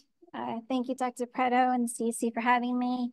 Jane, thank you so much for that introduction. I really appreciate your beautiful words and sentiments. I appreciate you and your support always. The work that I do is only done in collaboration with a great administrative team, led, of course, by Jane-Marie Kapitanakis and two extremely dedicated assistant principals, Joanne Yenzer and Lisa Funk Fernandez. My steadfast partner in crime, Gordana Buchanan, our math coach, and an amazing group of teachers who deserve so much credit for the work they do every day. They are the ones who have been implementing all of the changes since September, and I want to recognize them for their hard work and dedication. I began working at PS 69 in 2002 when the school first opened in my second year of teaching. So I have a lot of history in the building.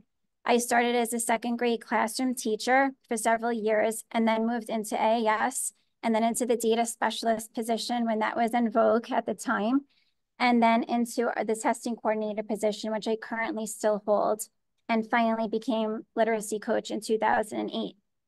Throughout my 15 years as coach, I have worked closely with the teachers on many programs and new initiatives. In fact, we began using HMH's Interreading in September of 2021, 3 years ago.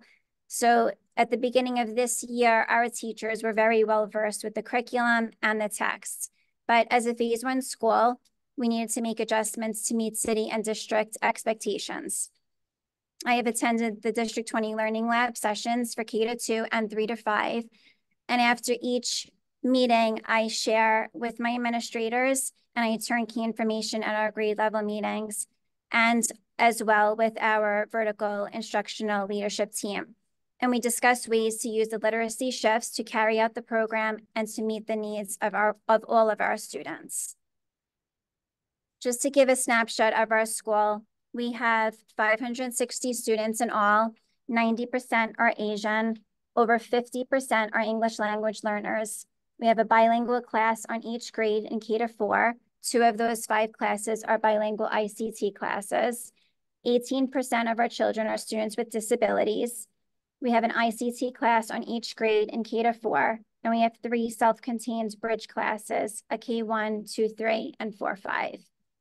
Our school-wide goals this year were to give all students access to grade level curriculum and texts, to layer in scaffolds during our core Tier 1 instruction, to formulate needs-based groups and provide differentiated support during Tier 2 time, and to give students the chance to engage with the 4 domains of language and read, write, listen, and speak every day, which greatly supports the work we've done with the Lighthouse Collaborative. We became a Lighthouse Collaborative school in 2022. And for the past 2 years, our focus has been on developing oral language skills, particularly amongst our L population, and giving them the tools and resources and space needed to help them find their voice.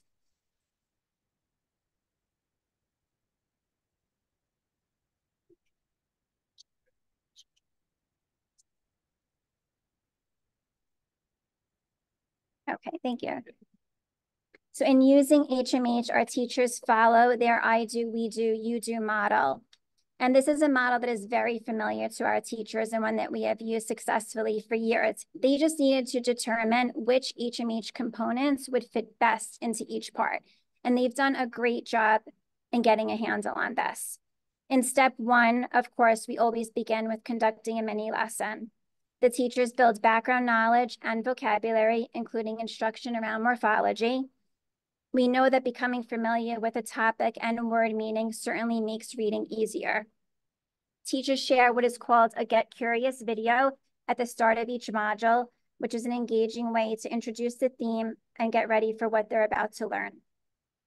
They use the vocabulary cards provided by the program regularly and have found these to be an invaluable resource. Each card has a strong visual on the front and on the back, the part of speech, of course, the definition, and an example that connects to the image that helps them to make associations between the words and their meanings. We have seen a great deal of transference where students are using these words in speaking and writing, which is so great to see and proof that the instruction is working.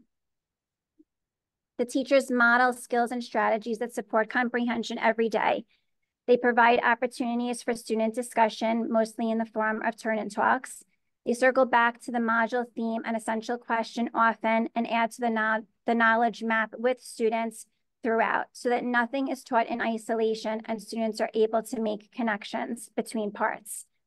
The teachers model how to annotate because we all know that note-taking helps us to process what we read, and they model fluency, sometimes with phrase text like you see here with the red slashes, that have explicit phrase boundaries so that students can read in meaningful chunks of text at a time.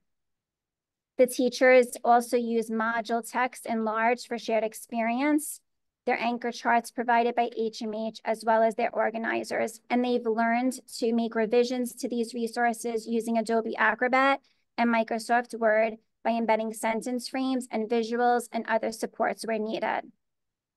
Finally, the teachers provide our L students with translated editions to support their reading and understanding in English. You can see an example of that here with this text that has been translated into simplified Chinese. Teachers rely on the HMH platform for this or their own software. In either case, this has proven to be an integral piece to making students feel that they are part of a shared experience and giving them a leg up by giving them a chance to read in their native language prior to the lesson.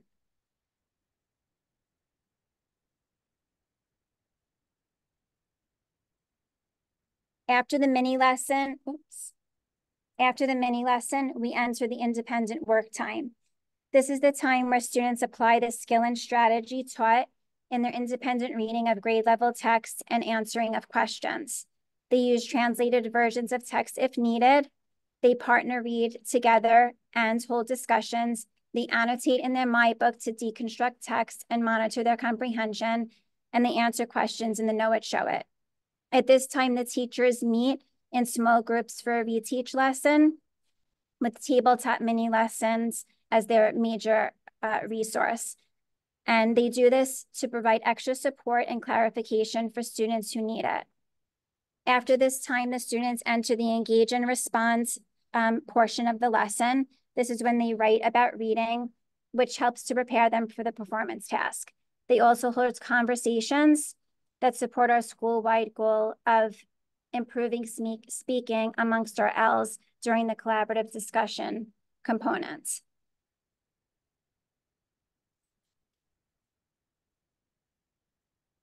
Next, after our Tier 1 core instruction, we head into our Tier 2 time, which in many schools may be done during a WIN period. Teachers prepare for this time by using multiple data sources to form needs-based groups. This enables the students to continue to practice skills previously taught, including foundational skills. School-wide, we have established 4 centers in every classroom: Word Study, Digital Station, the Reading Center, including book clubs, and the Conversation Corner that encourages student-led questioning. We have provided the students with lots of resources and tools to support them in this endeavor. You can see here we have rings with question stems at higher levels of Bloom's taxonomy. We provide them with writable cubes that allows them to jot questions on the faces and then toss them in a game-like fashion, which is a lot of fun, and answer independently and or in a group. We also give them question swap sheets and speaking protocol sheets that reminds them of their roles as speakers, listeners, and builders of conversation. In summary, I'd just like to say that I believe our teachers have met Phase 1 expectations and ensure that all students have opportunities every day to engage with grade level text, grow their vocabulary, and transfer learning to speaking and writing, build their background knowledge through direct teaching of content that helps to simplify reading, read translated versions of module text if needed, and leverage their native language to learn English, listen to stories by their teacher and or online digitally, practice fluency by reading and rereading and practicing choral, echo, and partner reading, and engage in the four modalities of language with a particular focus on improving oral language skills to support our Ls in helping them find their voice. As we know, it is language comprehension along with word recognition that leads to reading success. Finally, I just want to say that we are so proud of the work we have done since September to meet the city and district expectations, and we will continue to be responsive to new initiatives to the best of our ability because we are committed to our students and to their success. Thank you so much. Thank you. So, for outstanding dedication and exceptional instructional leadership in the implementation of New York City Reads. Now you will talk. This certificate is proudly awarded to Dana Marinero. Yeah, Thank you. You did a good job. Yeah, thank you. I'm for your sister.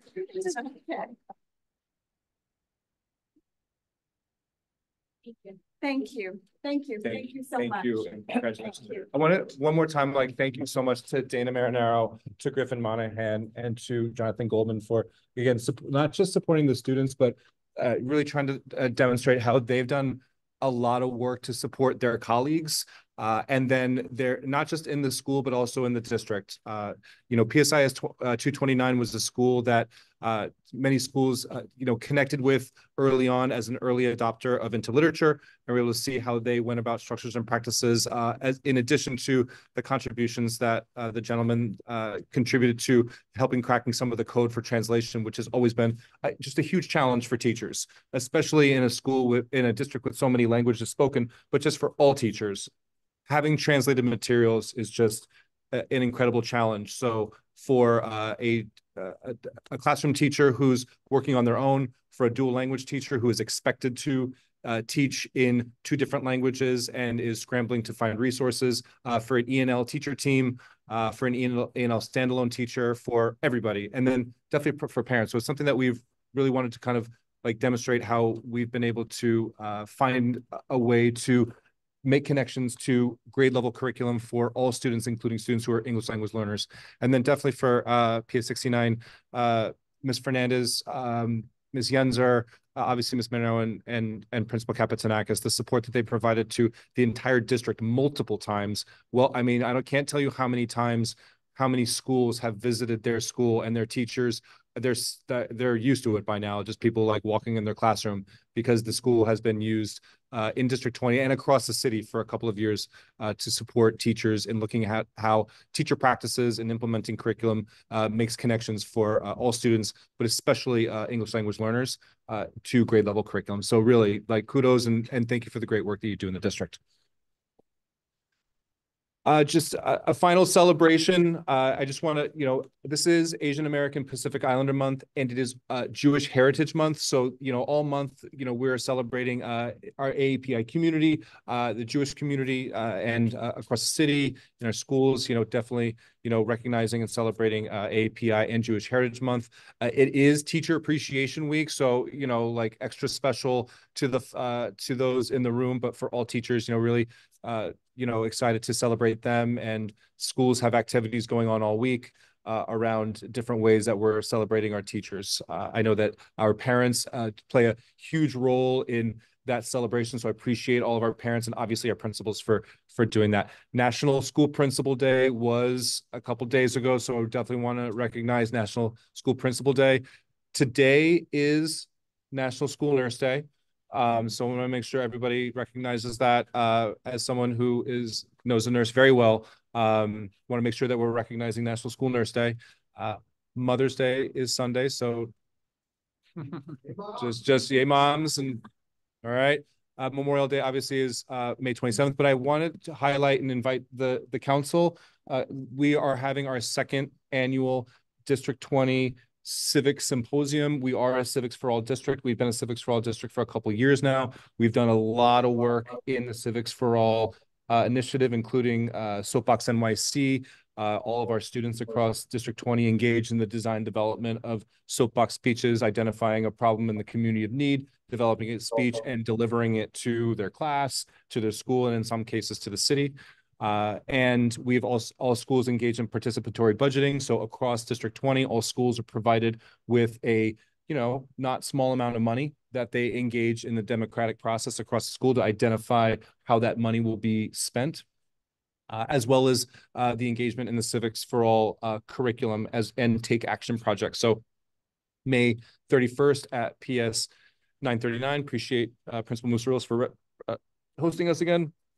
We will have our symposium where all schools will be representing the work that they've done across the year in the Civics for All work. So, I'll send an email, but that's the date. And that concludes my presentation for today.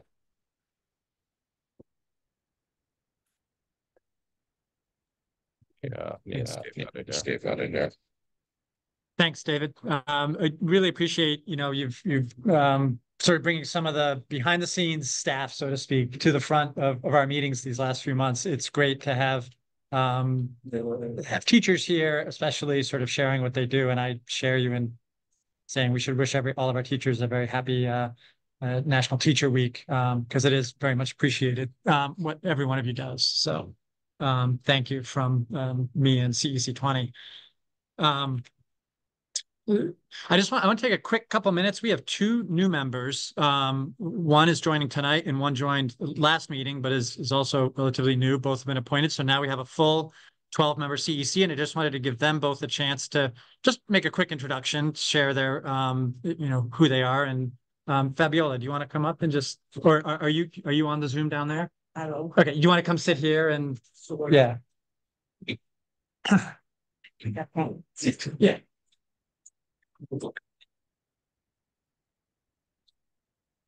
Hey. Yeah. Can you see me now? It's gonna go this. Hi everyone. For the ones you watching virtually, and thank you for the ones you attending in person. Fabiola Mendieta Cuapio. I am mom of a 9-year-old. He attend PS 786 in 789, the Global Scholars. 748. 748. And I have been appointed by board president. And I'm happy, to be here and to join this CEC. Thank you so much. And my background, I'm an indigenous woman, was born and raised in Mexico, from the Navajo Nation. And I came to the States at the age of 17 as a teenager. And I know that it's important that, we engage with our school community. And also that we advocate for our communities, especially the ones who are not speaking English or Spanish, like my own. And yeah, just, very thankful to be in this room. And thank you, Dr. Preto. Thank you, Steve, for the warm welcoming. Thank you.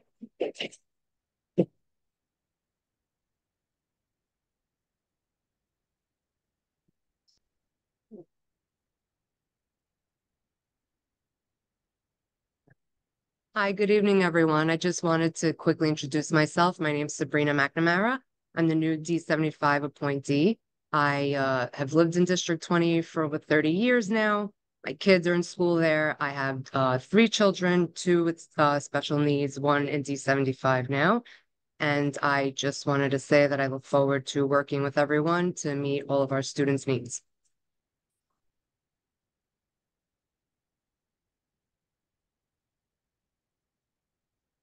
Okay, next on the agenda is discussion of the adding the CEC logo to the flyer for the Mother's Day event at PS 105. Can someone share that flyer, Joyce maybe, or Kevin? Okay.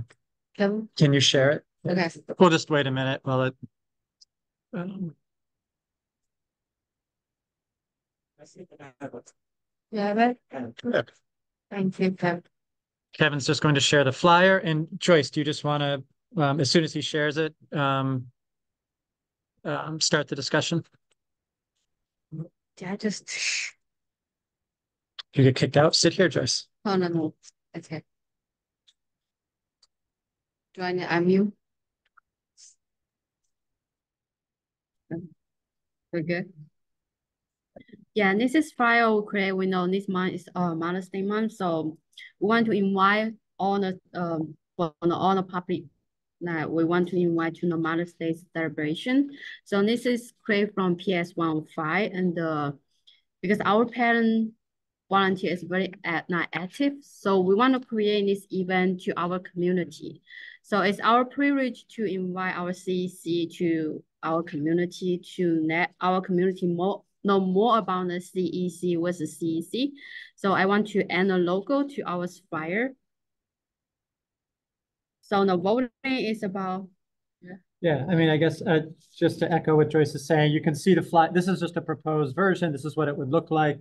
The logo, the CEC logo is just on the bottom there along with the other sponsors. And the procedure is when you're a CEC, an organization, and anytime you use your logo or anytime there's a sort of an official action taken by the CEC, it has to be discussed on and voted on by the full body. And that's what we're doing here tonight, is just to approve the addition of the logo, and thereby it will be, then as this flyer gets distributed, people will see that the Community Education Council of District 20 supports this particular event. Any questions about the event or about this process? Yeah, go ahead, Tamara. We all have to be able to meet because I actually have an event that same day. Okay, and my other question is that will we be doing this in other schools as well?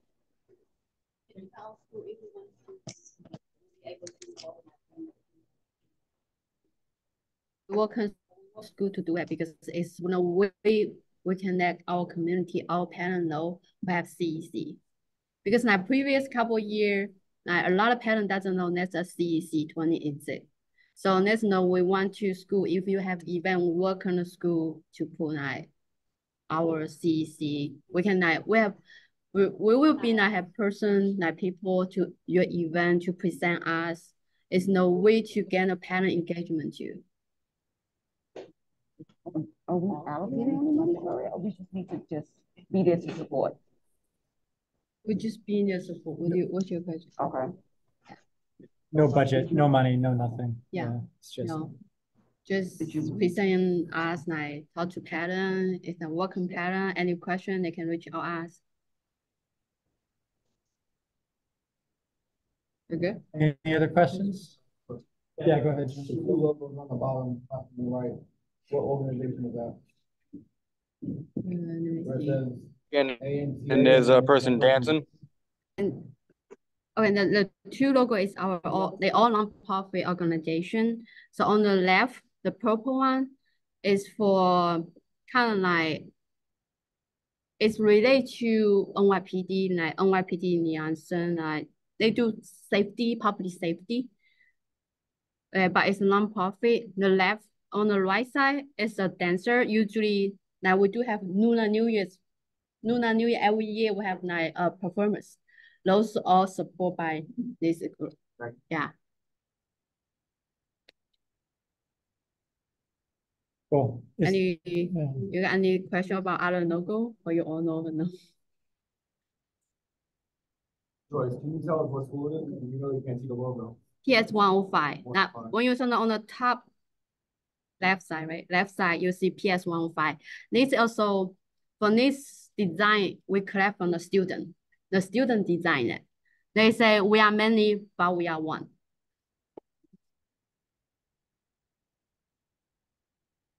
Is there a motion to take a vote in a second? Okay. Joyce, can you I have take a question, Steve. Adding the CEC logo to this flyer? So the voting SCC logo to PS 105 Mother's Day event. Steve Stowe? Yes. John? Yes. Elizabeth? Yes, she's online. Joyce? Yes. Hi, I'm Nathan? sorry. It's Norma. It's Norma from, hi, I'm sorry. I just have a really quick question. I was trying to see if I can unmute and something didn't go well, but it's Norma from District 20 DPAC. I just have a question about the flyer. Do we add, can you hear me? Sorry, we're just taking a vote. Am I unmuted? I know, I realize. I'm We're so just sorry. We're It's just like taking a vote now, just that. FYI, Norma and everyone else, we're just taking a vote. Council members are only are voting right now. Oh, that's too bad. Okay, all right. May Thanks, guys. you still on? Yes.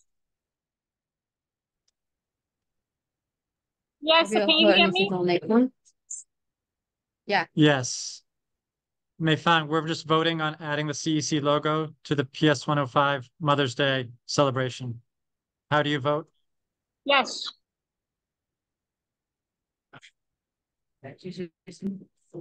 Mayfang, you're muted. Yes, can you hear me? Yes, we can. We just need to get your vote on. Yes, yes. Okay, thank you. Thank you. Wenming? Yes. Thank you. Yanqing? Yes. Maya? Yes. Thank you. Tamala?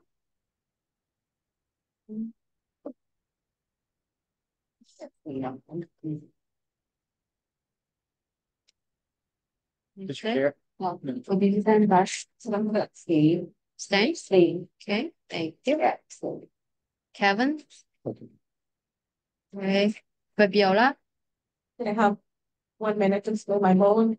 Of course. Okay, I would support, but I just want to say that it'll be nice to get notice in advance, not just one day.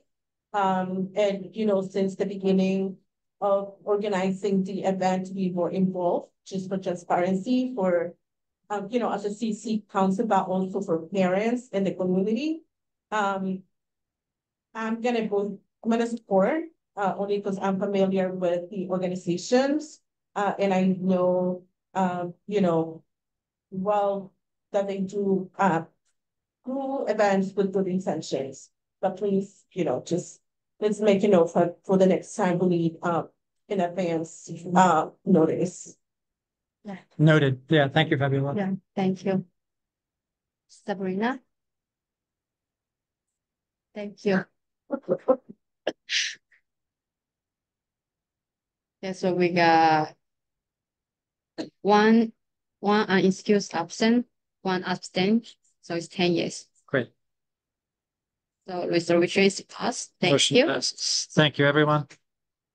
And then next up, we will have our final public speaking session. I think there's some in-person. Let me grab that. I'll repeat the signing up for public speaking. If anyone would like to sign up, there's a link posted in the chat that speakers can sign up for online. In addition, if there's still anyone in the room who would like to speak, please feel free to come forward and add your name to this list. As I mentioned before, we have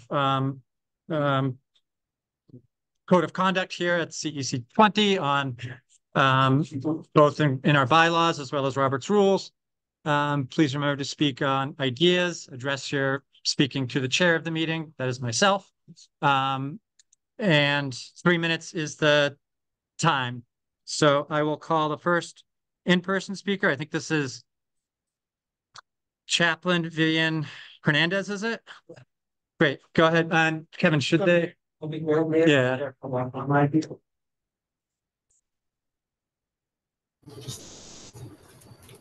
Thank you so much. When you can stand there and speak, but they can hear you. They can hear me? Yeah.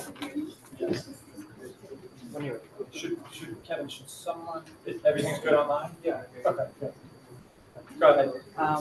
Mr. Stowe, and all the members of the CE20, the principals, assistant principals, borough president appointees, and anyone here that's in attendance in this meeting, I want to thank you for this opportunity to speak to you. I am here to make an impassioned plea. I am a resident of the Bay Ridge and Fort Hamilton Army community and have children in the public school system. Since 2019, when I was first heard of Drag Queen Story Hour coming to our public schools, I was quite alarmed. I was aware that they were being presented in the libraries, but I didn't know that it would be coming to the schools. This is a serious issue. As a chaplain, I have seen the results. For the sake of the children, I believe strongly that even though it's going on right now, it's inappropriate to bring it to the classroom because it interferes with the sexualization of our children for the following reasons. Think about the visual: an adult male dressed in female clothing, some scantily dressed, being presented to young students. We as a society are conflicted about these issues, and adults are having hard times as well. Why bring it before impressionable, innocent children? I have screenshots of some of the material that is being talked about. The books are ABCs of Gender Identity and Pride Puppy. Books are being presented to encourage cross-dressing as positive. It is not art, and I believe that this reason, it may be fun at first because it's new, but it leaves many children confused. In some schools, the drag queen storyteller invites the children as early as first and second graders to dress in clothes of opposite sex and parade around saying, "I'm proud of this activity," and "brave, be brave." They encourage them to dress in the opposite sex. This is blurring in their minds the differences between boys and girls, and challenges parents and religious training that some of these children have. I deeply respect tolerance, but when it comes to young children, I was looking in the Wikipedia of all places, and it states that they are not at the level to be able to comprehend and accept these new concepts. They're too young. Okay, gender fluidity is what is being presented, and many parents do not agree with this. In one extreme case, you can finish up. Sure. In one extreme case, and I'm not lying, the drag queen invited the children to place a dollar bill in the waist of that, in his own waist. And I claim that it is something that needs to be addressed, and it's the elephant in the classroom that we need to deal with. Yes, ma'am. Thank you very much.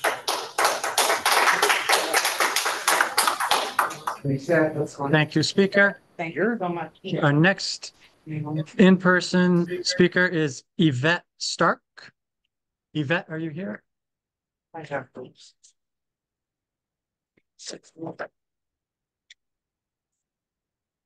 Awesome. Thank you. Thanks.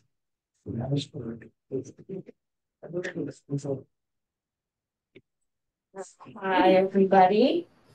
I'm so grateful to have heard all the about integrity and about instruction. And I'm grateful to attend this meeting. I haven't been to an educational meeting, oh my gosh, probably in 20 years. And I came because I was disturbed about the board questioning anybody's opinion about the transgender reading hour, the reading hour that's been taking place in the library. And I'm here because I'm a grandparent and a mother. And there's been questions about this in education, and I wanted to talk about it. I live in Greenwich Village for 35 years, oh my God, 35 years, and I have been engaged in all different types of communities there. And I'm very much against anything involving what's taking place in our libraries and schools, and the books are being placed in the schools to introduce too much sexuality to children. All I can tell you is that, you know, I have sons that are 33 years old. They've gone through the public education system, the private education system, and also the religious education system, and they were special ed. So I've been involved in a lot of educational issues. The thing is that everybody's opinion needs to be heard. Nobody should be disengaged from any volunteer activity on any board. And just to keep your eyes and ears open that this is not good for children. You know, having had children in the village for so many years who have been to Pride, my kids, I just want you to know, they're 33 years old. They went to school with a little boy who had two mothers who were police officers. They're 33. So how many years ago? Do the math. Nobody cared about anything involving drag queen reading hour, dressing up. Nobody cared. Everyone was accepted for who they were. There was nothing being shoved down your throats. What's taking place is brewing, and it's about forming a cult.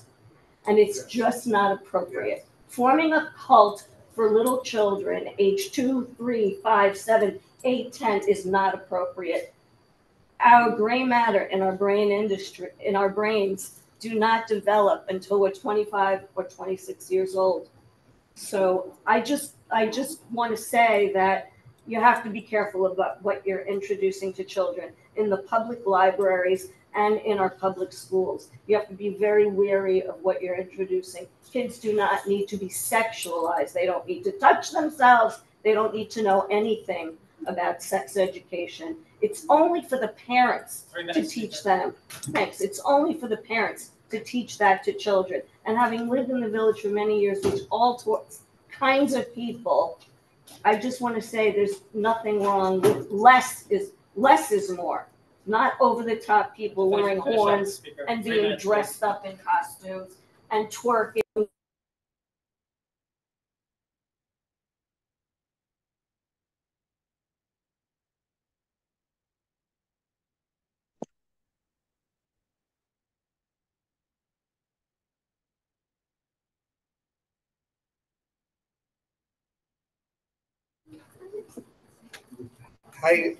Hi, everybody. Thank you for letting me speak. I'm here for my friend John Riccatone because supposedly somebody made a post. I don't know who they are, but I would encourage them to speak up and let's hear your opinion. You know, it's not the American way to call for somebody to be shut down just because of his opinion. If you take the time to research it, and I have me in my group, you know, we have gay people in our group, we have trans people in our group. We're not. So I'm responding to the post that called for John to be removed, and I went point by point with what they said and what the real truth is. So I'm just going to read that. It says he objects to Drag Queen Story Hour as he claims it endorses the sexualization of minors.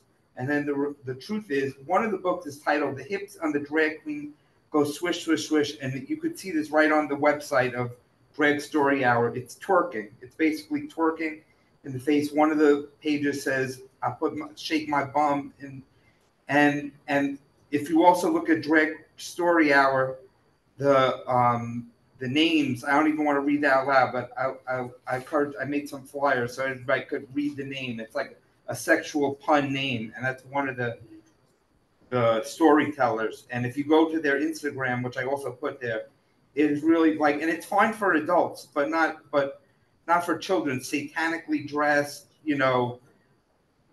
doing sexual acts is terrible. And then, so I said, should this person be reading books to children? Of course not. And then they wrote, it's past time for people to stop saying gay, transgender, and gender non-conforming folks hurt people. There's a harmful lie. What message did these protests send to non-conforming kids? They should hide in fear and shame. This is just a lie also, because John has never said anything bad about gay or trans people. And it actually is a slur against the LGBTQ community to use them as a shield for pedophilia, which this is. It has nothing to do with being gay.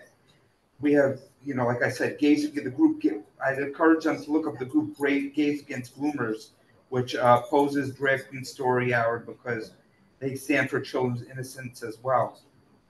Also, it says children and teens who identify as transgender and gender nonconforming suffer from significantly higher rates of depression, anxiety, and self-harm, including suicide. And I wrote, yes, that is sad, but that is caused by programs like Drag Queen Story Hour, which put gender confusion and sexuality into children's young developing minds instead of true education and compassion. So I'd like to, is there a way like I could leave the flyers or?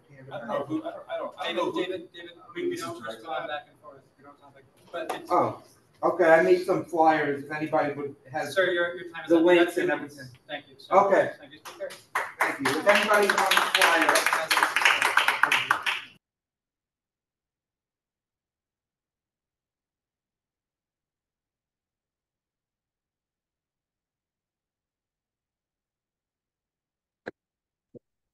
That is it for our in-person speakers. We have 2 online speakers signed up, at least 2 online. First is Francis Brown.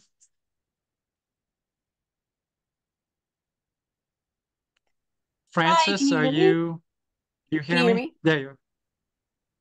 Hi, for those of you who don't know me, my name is Francis Brown. I'm here on behalf of Senator Ewen Chu, who represents Bensonhurst, Dyker Heights, Sunset Park, whole little strip around there. I have a few updates. Since the last time I was here, the New York State budget has passed. So I just wanted to give you guys a few updates regarding funding. So the enacted state fiscal year 2024-25 budget will provide $35.9 billion in funding to the general support for public schools, which will include a $24.9 billion in foundation aid and a $934.5 million increase over the last school year, over the 2023-24 school year. So yay, foundation aid has gone up. There have been additional increases as well. Libraries will be receiving an extra $10 million in funding for construction. Tier 6 was passed for teachers, nurses, and all public employees and first responders.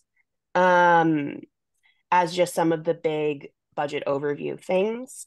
And then additionally, while I'm here, I wanted to say happy AAPI Heritage Month and happy Jewish History Month. The senator is hosting a Southern Brooklyn NHPI celebration on May 18th from 11:30 a.m. to 1 p.m. with performances and giveaways at being hosted at IS 220. And I don't have a flyer for that yet, but one will be up on social media. All of her social media is Sen Ewen Chu. Yeah, so those are my updates. And thank you all for this lovely meeting. Thank you, Speaker. Our next online speaker is Paulette Healy. Paulette, you can go ahead. Hello, everyone. So my name is Paulette Healy, longtime District 20 parent. I have some updates of my own as well. I'm part of a coalition called the Emergency Coalition to Save Education Programs, and our coalition has been successful in making sure that in this particular executive budget that the mayor just released in April 24th, that he restored $600 million back to essential education programs, such as special education, supports, the SEED programs, our community schools, 3K and pre-K, and Summer Rising. So it was very interesting for me to sit in this meeting and hear someone from the DOE say that they're looking to expand Summer Rising seats for next year when Summer Rising was only extended for 1 year. There's no guarantee we'll have Summer Rising next year. So I encourage everyone in this meeting, if you are enjoying the benefits of having additional enrichment programs during the summer, to please advocate and write to the mayor and write to our council member, Justin Brennan, who we are grateful to have as chair of the Financial Committee on Finance at the City Council, to help fight for baseline funding for these essential programs so that parents don't have to struggle to pay for childcare instead of putting food on the table.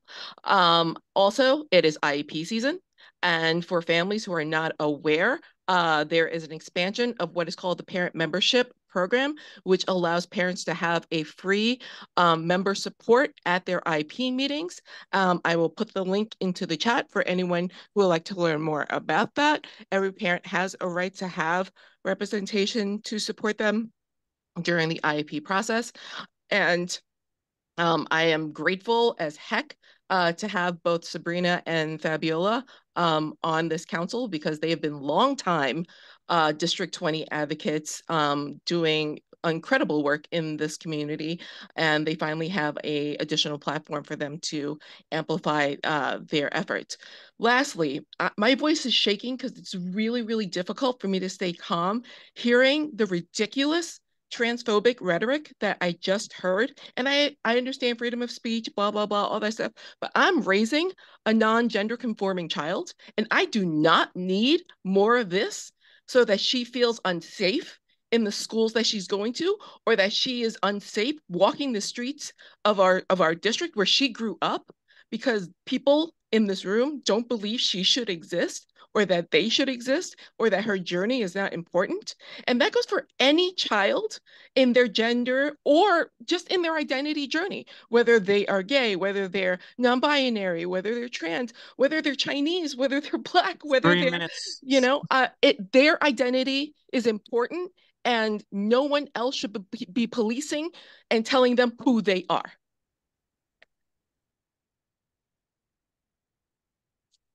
Thank you, Speaker. Kevin, do we have any more online? No. Okay, that's it for our public speakers. We will now, final order of business will be approve the minutes from the April meeting. Kevin, can you share those, please? And all we do, just for anyone, Sabrina, and those, we approve the minutes from the last meeting. Those get shared on the screen. Please Kevin will scroll through and please review them. If there's any changes that anyone would like to make, please say what those are.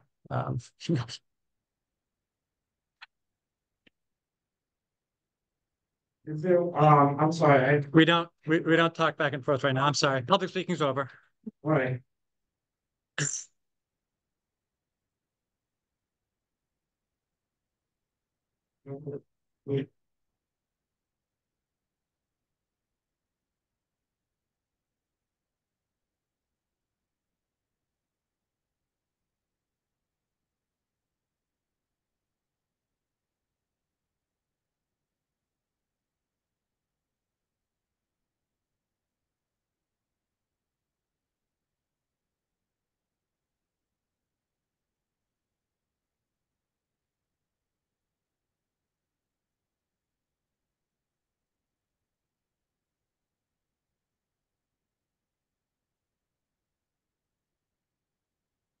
Any changes, council members, to the minutes from the April calendar meeting?